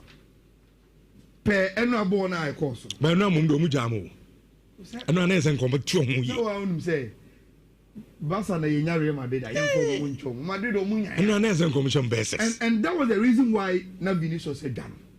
Okay. Because that time, that was when Real Madrid could have killed the game. Then all of a sudden, you are trying to be cautious as a coach. But Rich, sometimes you're so baby sana. They are open a win until you don't also blame the coach kaka. But let's play the game. Keep too heavy. Na me forma no see. Rich, this was Real Madrid's first 11. But for Omo share in Share TV or YouTube no. I think say almost share players no. From nominal position, this is how you put them. But the only change and they say, Rich, time another game when they cost no. I saw Kamavinga mom playing on the right, then Ada Gule deep as number 8. Me who said the name say, hey, Xabi Alonso is very, very intelligent and you bold against him, your friend the Barca. So this is Real Madrid in their 4-3-3. In the midfield, no, it was Chomani, Ada Gule, and Jude Bellingham as Omo number 10. Then Enimo Kamavinga in unconventional right back, but he was playing on along these lines and in the middle on an game as a free hander. On what situation we have because so our park nibia they left Vinicius wide. Say oh Charlie, yeah pexi, yeah book game na near see a bima. We will bring the ball to you. Then you know say Kylian Mbappe in this position will always or the Tebasa on high line, so he was there. Then Barca came into the game with almost a sort of 4-3-3. And you know, so Barcelona there, and Frankie de Jong, and Fermin Lopez as a number 10 with Pedri. Now, Rich, Xabi Alonso himself, you have on 2 days to crown this Barcelona midfield. Say about ball retention, you dominate, you pass the ball, and they will do that. But and then now Madrid again. All that Madrid has trained this week against Barcelona, and they say they know that Barca will play their high line again. Ombeba. The Quembe ni be breaky high line. It's a quite bina. Say yes, so much to say ya. Now you defending very, very well. Do mumbo boni in I inform. A quite bina in this space. So I got now between almost center backs now. Anyone will goalkeeper now. Yeah, offside. That is the only thing Real Madrid thought say they needed to get it right. Say a good defense now. Every player must get the attitude to defend. And they say, who are Ada Guleo, who are Jude Bellingham, who are Vinicius, who are Yebibi.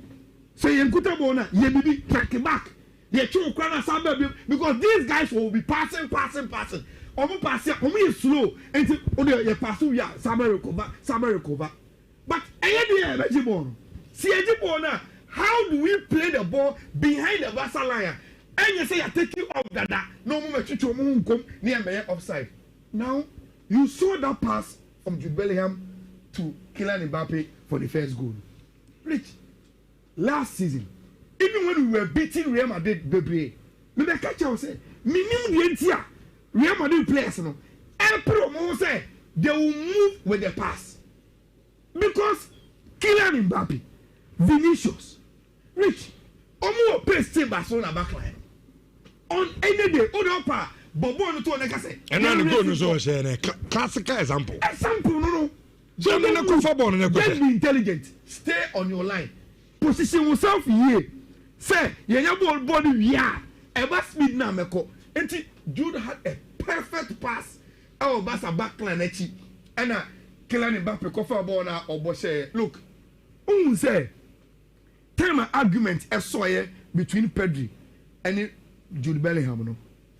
Those who argue for Jude Bellingham have always raised one question, say, look, about athleticism, about work ethics, and yet Daniel Nibra, Pedri, is soft, but Jude will give you. And that's one I'm a man of the match. I'm telling you. I'm also the man, Kylian Mbappe. He was the man of the match. What is Kylian do? Don't worry, you started born rich. 20 minutes. Let me why you fee. But tackling. Oh my son. But passing. So you know a piano.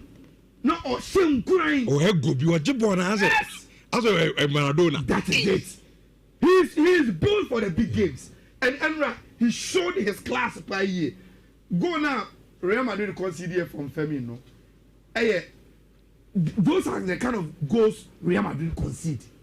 You stretch them to the bar line. A cut across. Okay, last season, Pedri Bobby Robert said, but so that the son of man and it keeps repeating itself. For me didn't say Real Madrid deserves so much Barcelona because time a game in stretch here. Rich, no Barcelona any bench. And Barcelona with Ferran Torres as almost striker. Rich, they only had one way to attack. Because somewhere, maybe Rich, Sabon no wins. Lami Yama money bad munya come cross the ball no as plan B to attack Real Madrid. But Rich, who cross the ball now? How do you expect Ferran Torres to win area situation with the housing any Adam Militao? It is not possible. And all the Barcelona kept doing and say, you have space, they are passable on that from because you are crossable on that. That is the reason why in the last 10-15 minutes, Hansi Flick and the decided to bring Araujo in, then put Marc Casado and Frankie de Jong as almost 4 and 5. No more the Araujo mom aba begin anymore. Send Kemeya can the few times about so much in your crossable no. Now continue here. The battery and fat. Okay. Without Rafinha, without Lewandowski, Barcelona attack were very, very flat, and Ferran Torres was dealt with by Adam Militao and the house. And then Xabi Alonso enjoyed the first El Clasico win, and Wayang Wajuma, Wayang Wajuma to get that win, no, and Mebomo Abaso, plenty better than killing Mbappe. Very, very bad. Not kicking in yet. Rich. Because before Bobon Crown, who said, second to no position and our direction. Saying him say, I want to kill an Mbappe buffer. And in a big game, he may not want to do much. About Bodesa. I mean, my name is Bono. Namen Seno. And will make it a save. No, and Sapanatina Real Madrid answer. Any Vinicius or you film, no, Rich. Sanka Madrid and winning game now, and they will go back to those decisions. You know, maintenance. Rich Saturday, okay, as a man catch you. Me say, the Lami Yama Kenina. Back in the show. What Real Madrid have to do is to beat Barcelona first. Oceania. No one could collide next channel. Okay. So, Pekasado. And that was what Kavahaye. And who said that Kavaha Canada? Say, I call your phone game now. Now, we know Canada. Frankie de Jong was saying, oh, now some Kavaha are crowning on a boss national team. It is Nkawaka be crowned a 1 Tiasia and Katain. Then came your Musha on national team and as a dressing one about so Massa for a piece in the identity. Young and trans. No, now also Macatella Miyama or Park Nasunti Rich. And Real Madrid had their 10 on the El Clasico and a very, very good win for almost our side game.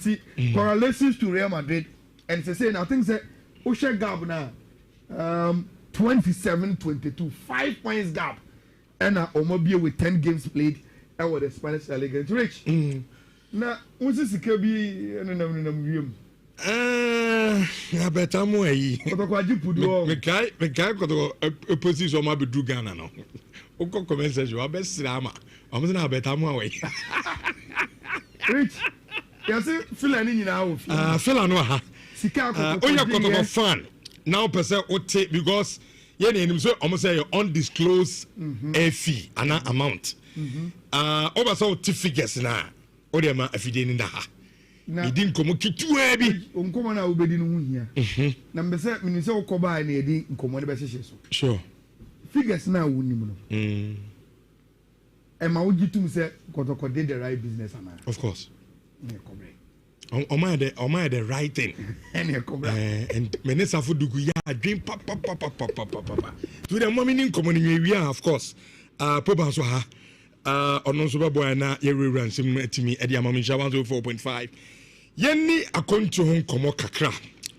Na there be a metaka se Ghana ha, Obia Beso to kind. I mean, a crowd sana. So, maybe I come to Uncle too. But I come here as a control episode to yen shouldn't knew who him debia. And no money pebia take advantage of it. And no moon bully padum sika. And it debia me catch or says a bonfas for tenacia. Unsunya butre tiebi, sunya, na come horse and a bomba bow. Among so to me took a control and also an out to Kayo. Obu or crack country now or corner. That country no cry, you man or no bia. Make a bia once and it may be. But country now corner, sounds and man who yet more.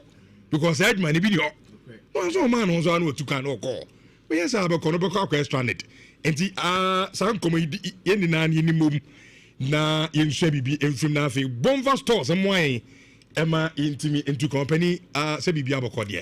Good morning. Good morning. You be fine. Oh, say. First of all, made a diaba here me pa job opportunities. Pa.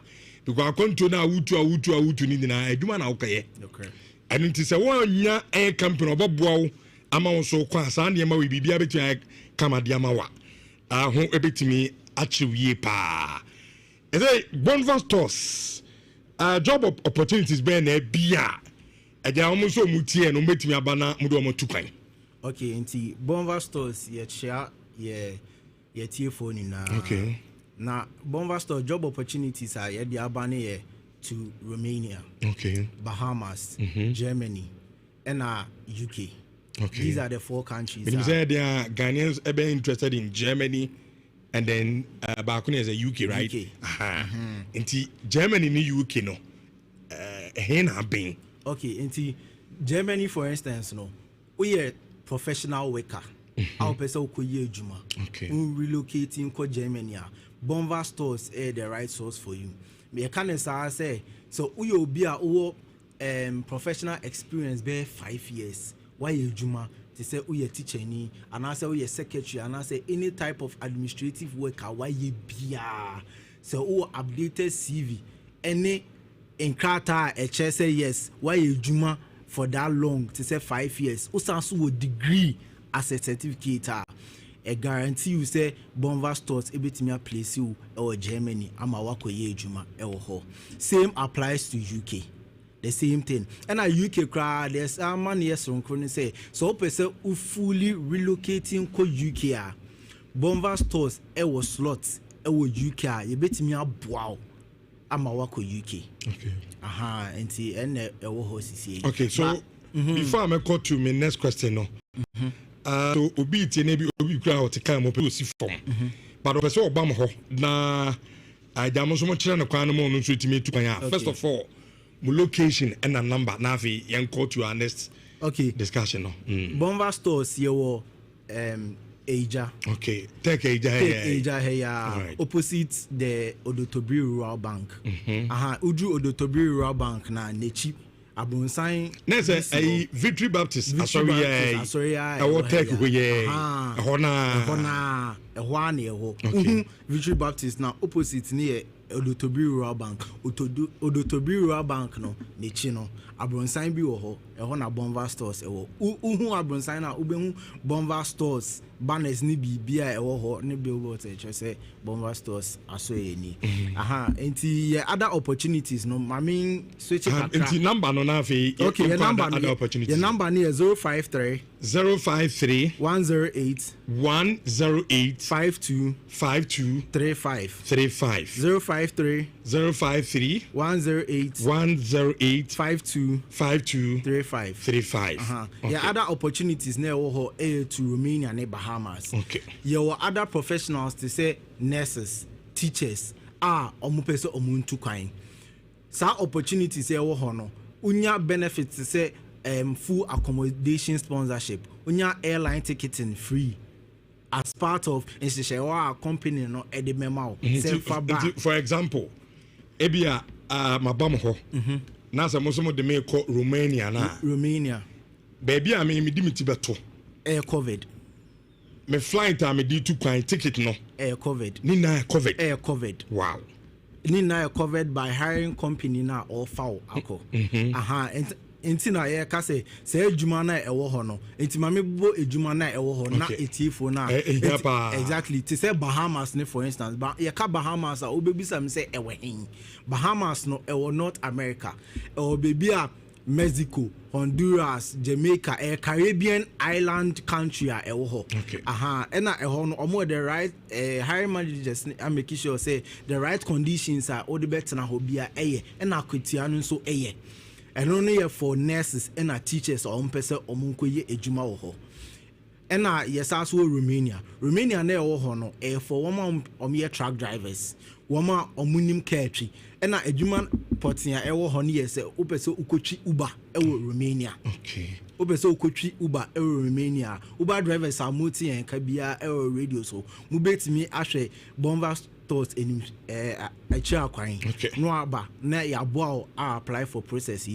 And lastly, what delivery courier services okay. Delivery riders no betimi ahwe Bonva stores now making inquiries now ya chair say na obetimi go through all the process na apply until for Romania no ye hwe woma edwuma enkrofo eye wo ha na edwuma enkrofo ombe pese be ye wo ho na easy until delivery riders no there's also Uber drivers and all truck drivers and it's our requirements ni na no ube here say ube here or passport and our updated CV and lastly no so you be here or police clearance which is very very important and who was on your money na hwehwe bomba stores e wa say na bra na yen fa won go through process no I'm so ready asem de Uber drivers are multi jumedie say opese utukwan ekọ aye Romania ana Bahamas then say also wafre number no yes okwa baby a odu ti beto ticket no company na atwa bibia ade amanti requirement ne nsam bosu biem na obi ba requirement ne say also nya valid passport okay valid passport uni bi kra bomba stores yankasa so ye passport okay baby amount right and updated CV uni CV so a oba ya sorry so a ye be bo as to how you can go about it na ya bo na why be na police clearance be bomba stores and they yentimi bo but ubetimi akọ the nearest police station a ewo on chain ti say we uti edum kra central police station or how obetimi akoma so e na omabo amawaye enti saa 3 enyoma na bomba stores e be here free o na dia aka no ya take you on from there abo no wenya o visa ni bibia enti yensansi number no so ni baby enti number ni 053 053 108 52 35 053 108 52 35 na bomba stores ya so e no ewo eja Odotobri Rural Bank echi ehwane o ati from patro eja ne take ya asam ne eken ha ayi Victory Baptist aso no na udodru no ayira kra no aso be friend number no na modin komo no yemfa we mfa to me kai se nansen ekobo no ko hwe ni so ade kakra ya obi bisam na bomba so no mo nya international one be my holidays muni bi o ebi o pa your international packages p okay na nanse kra ye de nkrofo akodu ha ne Dubai okay international packages readily available CCA no Dubai Doha woma ompese omunko Turkey ena woma ompese omunko South Africa Zanzibar ena Bali these countries ena available semesa kaya yesasu tour packages eko Singapore okay and also ho and these are the various destinations that are available mo biatun biatun obi person okobia me pa try obi person okobia these destinations are available but say one kasa oti wona ofili say destinations are bomba stores aboye there enye ho na one sha different country contact bomba stores okay you be making sure say be provide all the necessary travel itinerary at the amount any cost involved at the na say still we need you na person uko these countries bomba stores ebe boa e visa na inhihye ho bia e say ho bia e ba wa eko country no okay yedamase ne aduma pa mo yentie from some number no afre so our friends who are entinafie obu ha no afre na mo say debi kono mo nkotena se muni nkomo yenkyerekye wie na baby apeso okubia no Bonva stores in penny for and found number did catch crana in okay messa si number nusubium 053 108 52 35 one shall ube fair number we crown one shall a babies because you're tiny college yes also another optional number so okay and also messi so amo 053 109 68 053 109 68 and so yedamase panti ete for any Bonva stores empeni for na edin community o person tu kwan so konsra hwe ana ukoye adwuma obroni krom na won timi dia better life no Bonva stores na me come from edi amount.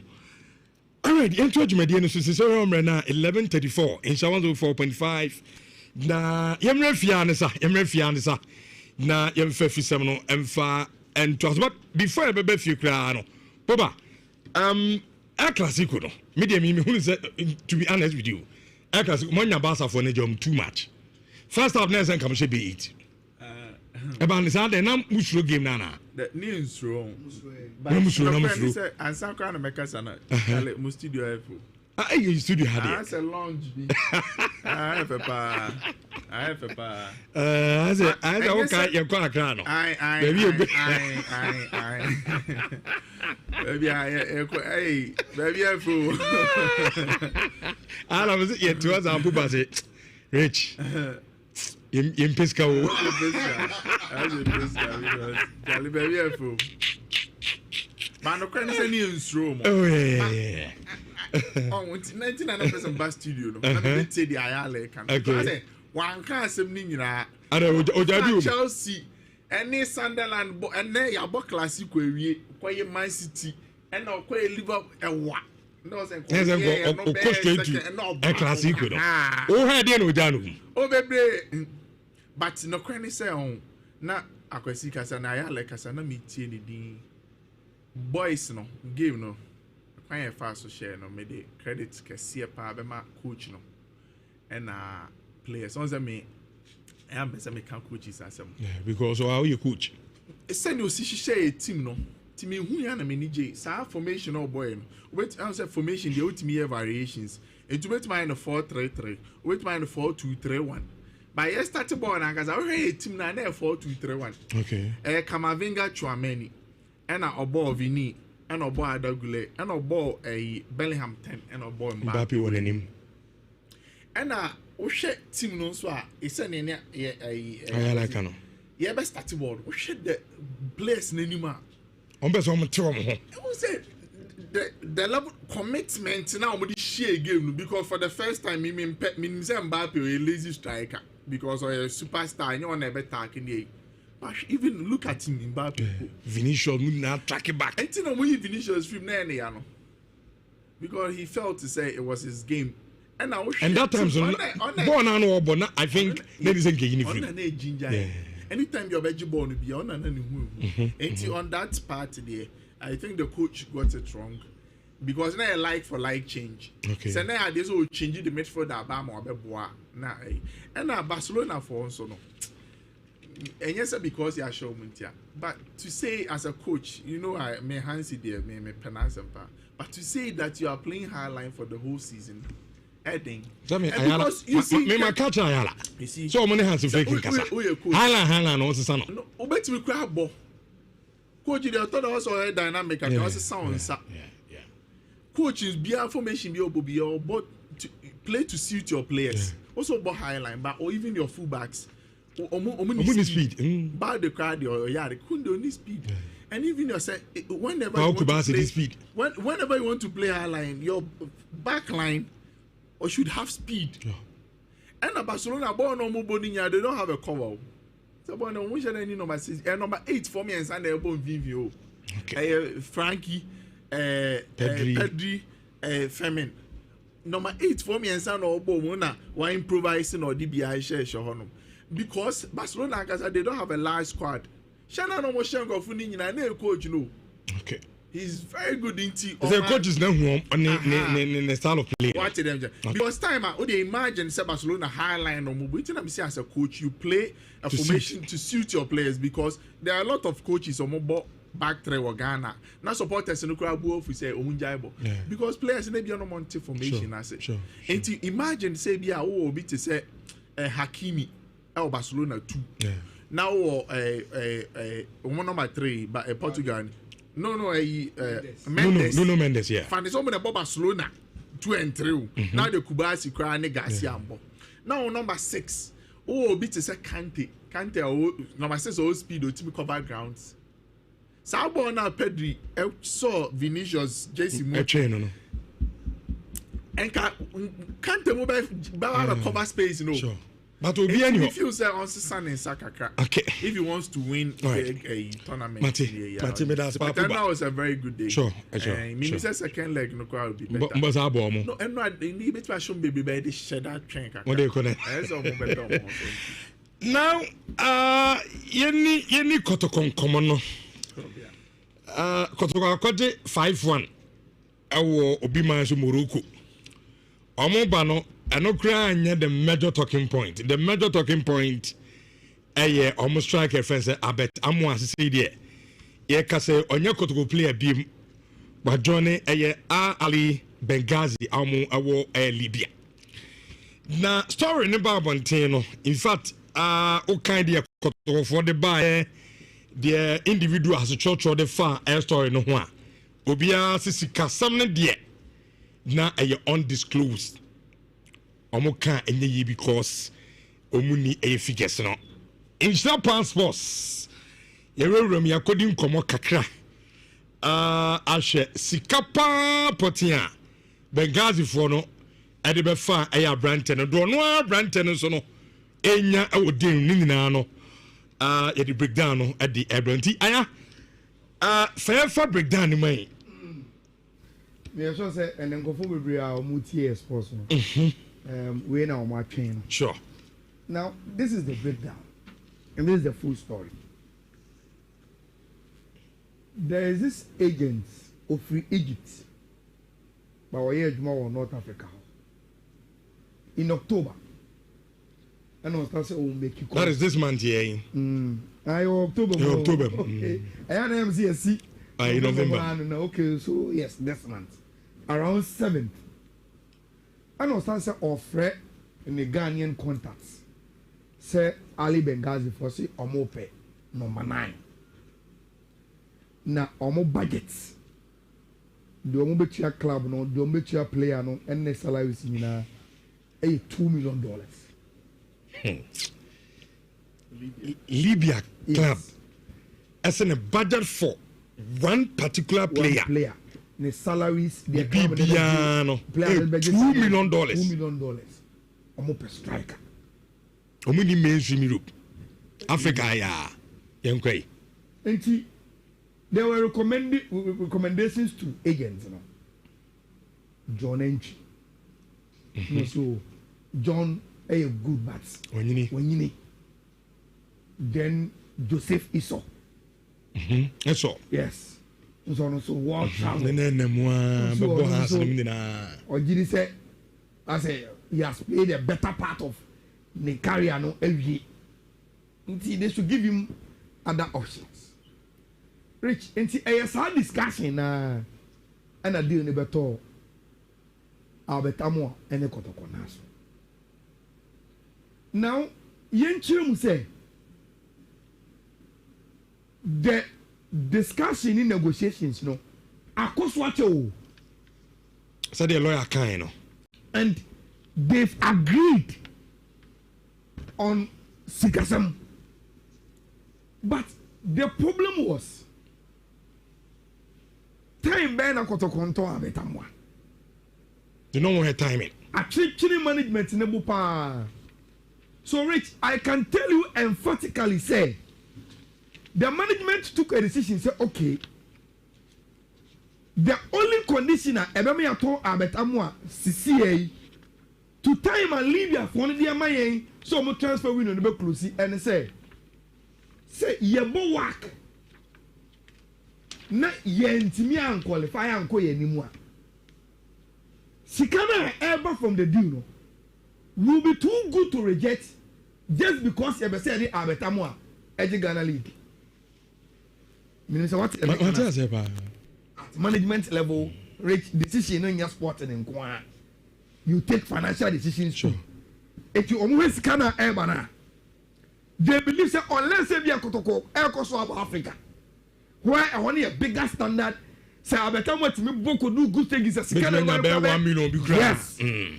But say Kotoko free more Africa there. Na Ebeka League no. League in the FA Cup now. They think it is not worth it rejecting Sasikano just to keep the player and come and win.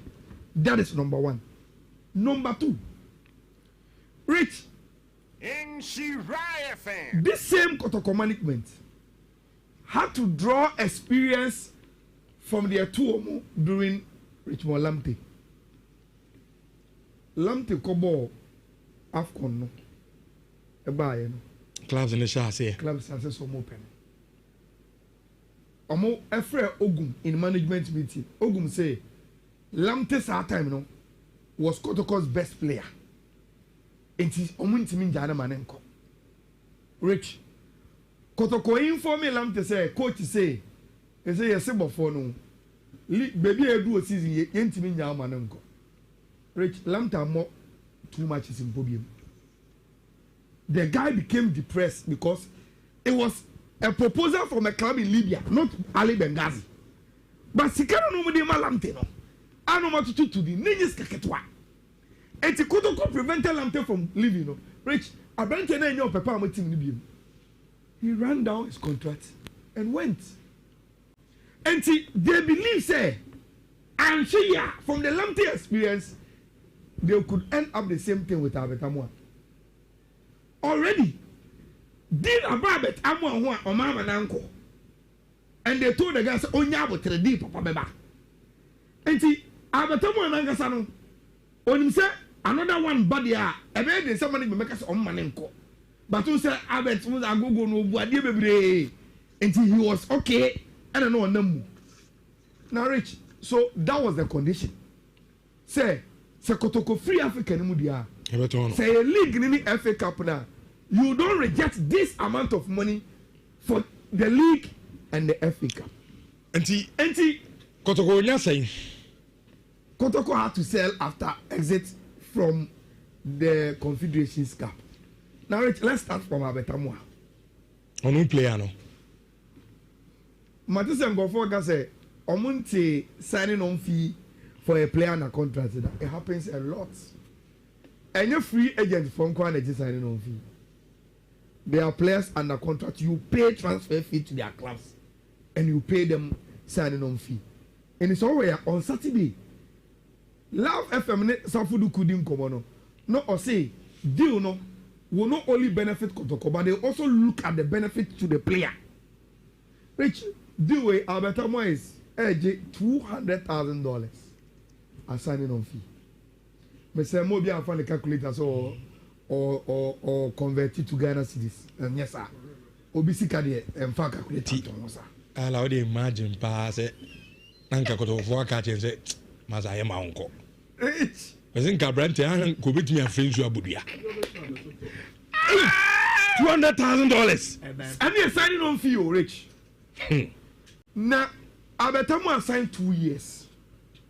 Rich 2 years now assigned. Or you $200,000 in a good year. Every month be for the first year. Libya for it year Abetamu $20,000 a month.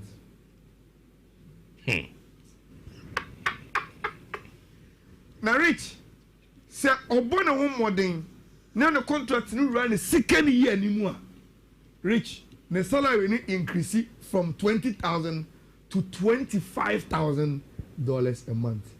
Because some obi ogo to kono team o ga say lanka omo fa 5,000 e da so ko hook me a month. Rich, so that is how much Abetamu onunko as a player is getting from the deal. $200,000 signing on fee, $20,000 a month first year, a bit increase to $25,000 a month in the second year. Now, Rich, how much Anna Kotoko making from the deal? Now, past was making me a say, Rich, Kotoko ain't me a maximize the whole $2 million from Libya for no, simply because Abetamu CV no. Na emunye du pa say ube pursue negotiation no to the wire. Number one, Libya for no CEO, but see a follow Brant here now. He had a splendid season at Olympics. One. And Oba Kotoko about 1 season. The second season one went Abetamu 1 season the FA Cup no. Yes, Oba limelight in Ankasano. A 1 season Olympics, 1 season Kotoko. Onya blasters proper call up that.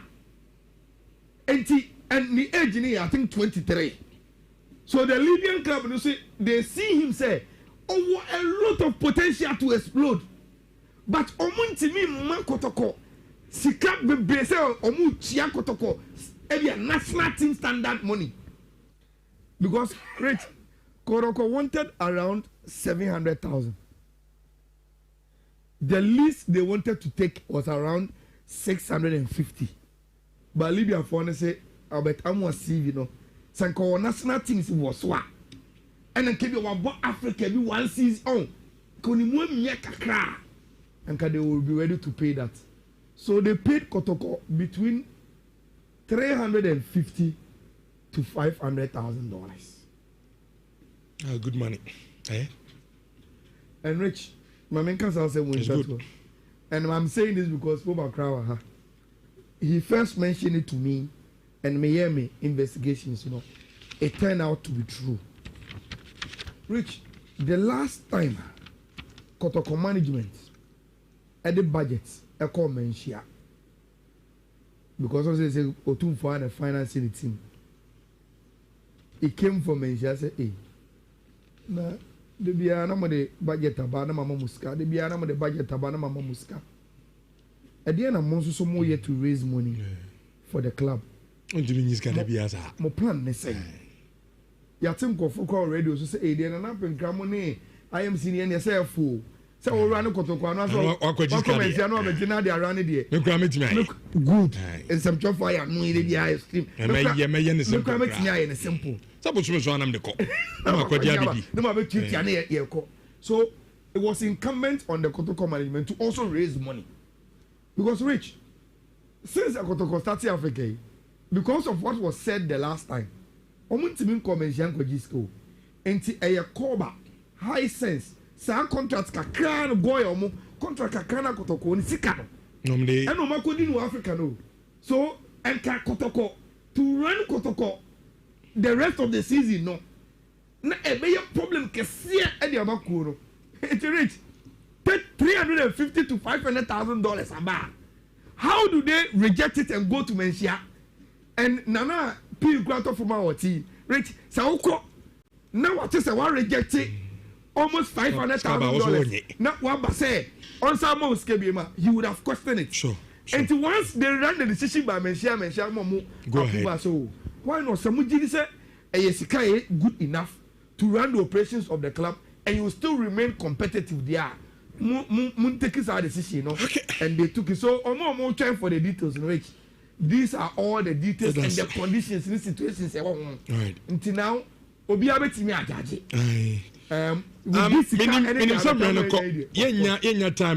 We just gave information. China no ye buy be rem ye any league, you know. And then Black Queens a marijuana issue, no. In fact, they made it no many sure sports minister kind. I'm not sure. In fact, sports minister can say no pam padia. Or such ya yemetena shows na President Mama Pamno. Say what the marijuana ka marijuana so omukobo women's AFCON. Omu bonuses BSM penny for mutuam mutuai. It omu training. No minister bet you catch a man some as among mokra among I don't think minister can say no. Say yet radio so on. Go for GD people run with our words. Sure. Enti ye ankasa as insurance sports. Ye investigation. Sure.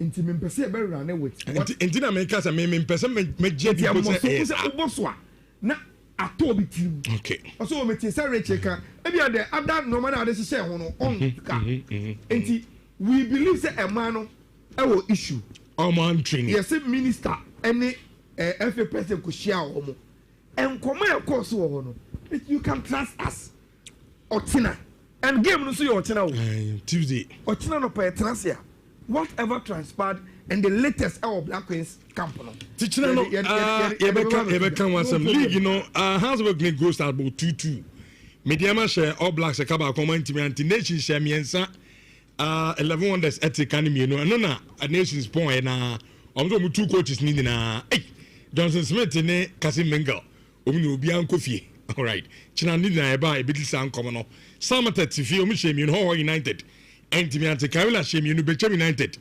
Antimi anti Kano Young Apostles any Chelsea ball 1-1. Ediana Tifie share dreams Dreamsy Bako Omontimi anti Alliance as we tell you share Basaka Holy Stars come in some more intimate amasi say league in the mediama and edika nina nyame admo chena no yeba ebidin community pa atimi adiama me ntwa okito bi na yemra yeba ebeto aso adiama me sha 104.5 yeba sisia dachi entwe obiara ene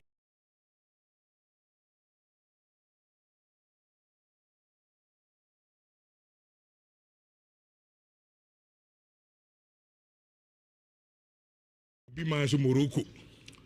Omobano, and no crying the major talking point. The major talking point, a year almost strike a friend. I bet I'm one to say there. Ye can say on your to play a beam, but Johnny a year Ali Benghazi, Awo Libya. Now, story in the Barbantino. In fact, kind of for the buyer, the individual has a church or the far air story no one. Obia Sissika, something dear. Na a undisclosed omo kan enye yi because omuni e figures no instant passports yerewrem yakodin komo kakra ahwe sikapa potia Benghazi for no e de be fa e ya brante no do no brante no so no enya e odin ni nyina no e de breakdown no e de ebranti aya fa breakdown ni man. Me so say and then go for be a multi sports no. We now my train. Sure. Now this is the breakdown. And this is the full story. There is this agent of Free Egypt. But we are North Africa. In October. And I start say oh make you. That is this month here. October. In October. Okay. I am MCSC. In November. Okay, so yes, this month. Around 7th. And I start say offer in the Ghanaian contacts. Say Ali Benghazi for say Omope number 9. Na Omo budgets. The Omo Betia club no, the Omo Betia player no, and the salary is $2 million. Libya club as in a budget for one particular player. The salaries the Bibiano $2 million. $2 million. I'm per striker. Omuni mainstream Europe. Africa ya. Yankwe. And there were recommendations to agents, no? John Entry. So John a good bats. When then Joseph Iso. That's all. Yes. So world travel. Or did he say, I say, he has played a better part of the career no every year. They should give him other options. Rich, and see, a hard discussion, and a deal in the better. Albetamo and a cotoconas. Now, Yenchum say, the discussion in negotiations, no, I course what you said the lawyer kind, and they've agreed on Sikasam. But the problem was time by na kotokonto abetamwa. You know what timing. Actually management in Bupa. So Rich, I can tell you emphatically say the management took a decision, say, okay, the only conditioner Ebemi Ato Abetamwa CCA to time and Libya for one of the money, so much transfer window the close and say yebo work na yentimi an qualify an ko yenimwa. Sikana ever from the deal no will be too good to reject just because you say the Abetamwa Eji Ghana League. Minister, what at management level, rich decision in your sport and you take financial decisions. Sure. If you always can ever they believe that unless they be a Kotoko, Air Coast of Africa, where I want a bigger standard, say I better want to make Boko do good things as a Papa, Umfa, Nhyira, password, Medino, and Yagro cry anytime, Bia Ukra phone. I will share live our YouTube. We are driving I will drive from Takrade to Kumasi. Bernard Kofi Boateng ya dase pa driver. Ya dase nyamin show. Ay, enye yo. Yes, anytime bia. Oh, you don't see. Anytime bia. Why say I drive ni no wo apra the junction one. Abebe. Yeah. Yes, anytime bia. If you station over bia na omo ebiem yedamase nyamin show. Debi a me bana ma dress na nkofo na when pop mata yi mam unze me ka say pop nkofo nim say e pop we aha enti omo adebi a na omo busa na ye wata yi ni bi o pola pe we ni bi na ne pop bani pop bana na wa mo man fa the number to go no mo friend e so the number to go no mo send the open bia me wu say myself political suit myself ono ane pam ni nyina so no na ga ho na tai na se na when I tie ness and I want to be there. I tell any other ness. And the air who say, your fabrics night, and yet ordinary. Sure. And I'm already a Chinese. Any designs in the ground, why yellow? Fantastic. Any moon effect. And then a poor number never to Jana. Why they be a me by and what I ever see a pump below. No friend, no, I am. My uncle was Zongo. Now, I'm stock mining and engineering training school to also. As if for my catch, I'm so running to mining and now construction. So, one day, so, and son, I'll be core on so to me, because Okona fee, the forklift, ma, when I didn't we. A better for Juma. Mr. Only 3 months, I bet you say the city, and also pretty air forklift, wheel loader, roller, backhoe, bulldozer, and excavator, and now only 3 months, baby. Wording fabrication, and also, yeah, when Juma hopper, Ubabi Swia, with the 200 cities not what to form, so no.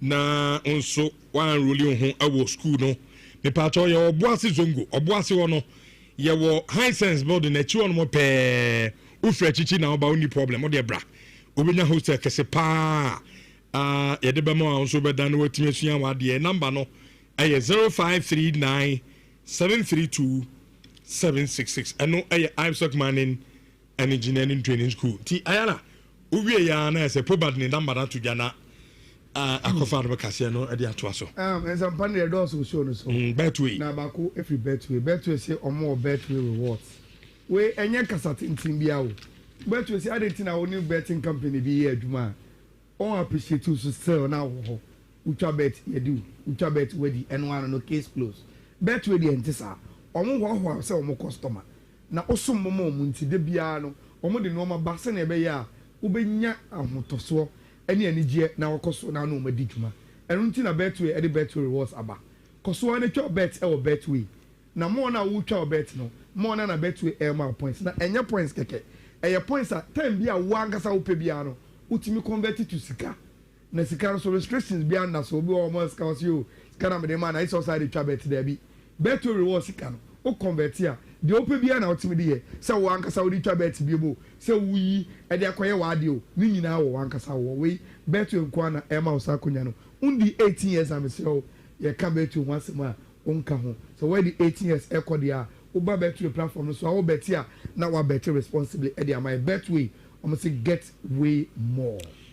Okay, Papa, obi be so from na onu di nkoma tare show say efe papa efe pa nti obi person of friend na ye adwuma no bi mana number ni 0248 371513 0248 371513 o friend a baby bia wo bia e ba be take you measurement na ya ye bia ma ati e da se nti ya no ma friend na moni po bedi nkomo ati for ya sorry ekofa adum kase no edi abram ye ba ya obra at 1 maka cho so obra de omo ban se omo beboa aya dasa enti mesrew aya na wo so no wasem bia how bia obi na esisi obi adwo asase awale mu nsem ni nyina no de ba obra ebe he na akani na kama edi amanti ekofa adum kase na ba ye ba ya no obra at 1 hema bene wani tinu betena se na omudi dwumadi no abre akram ni na anyame adoma ye besan enemu ehia akram kane no na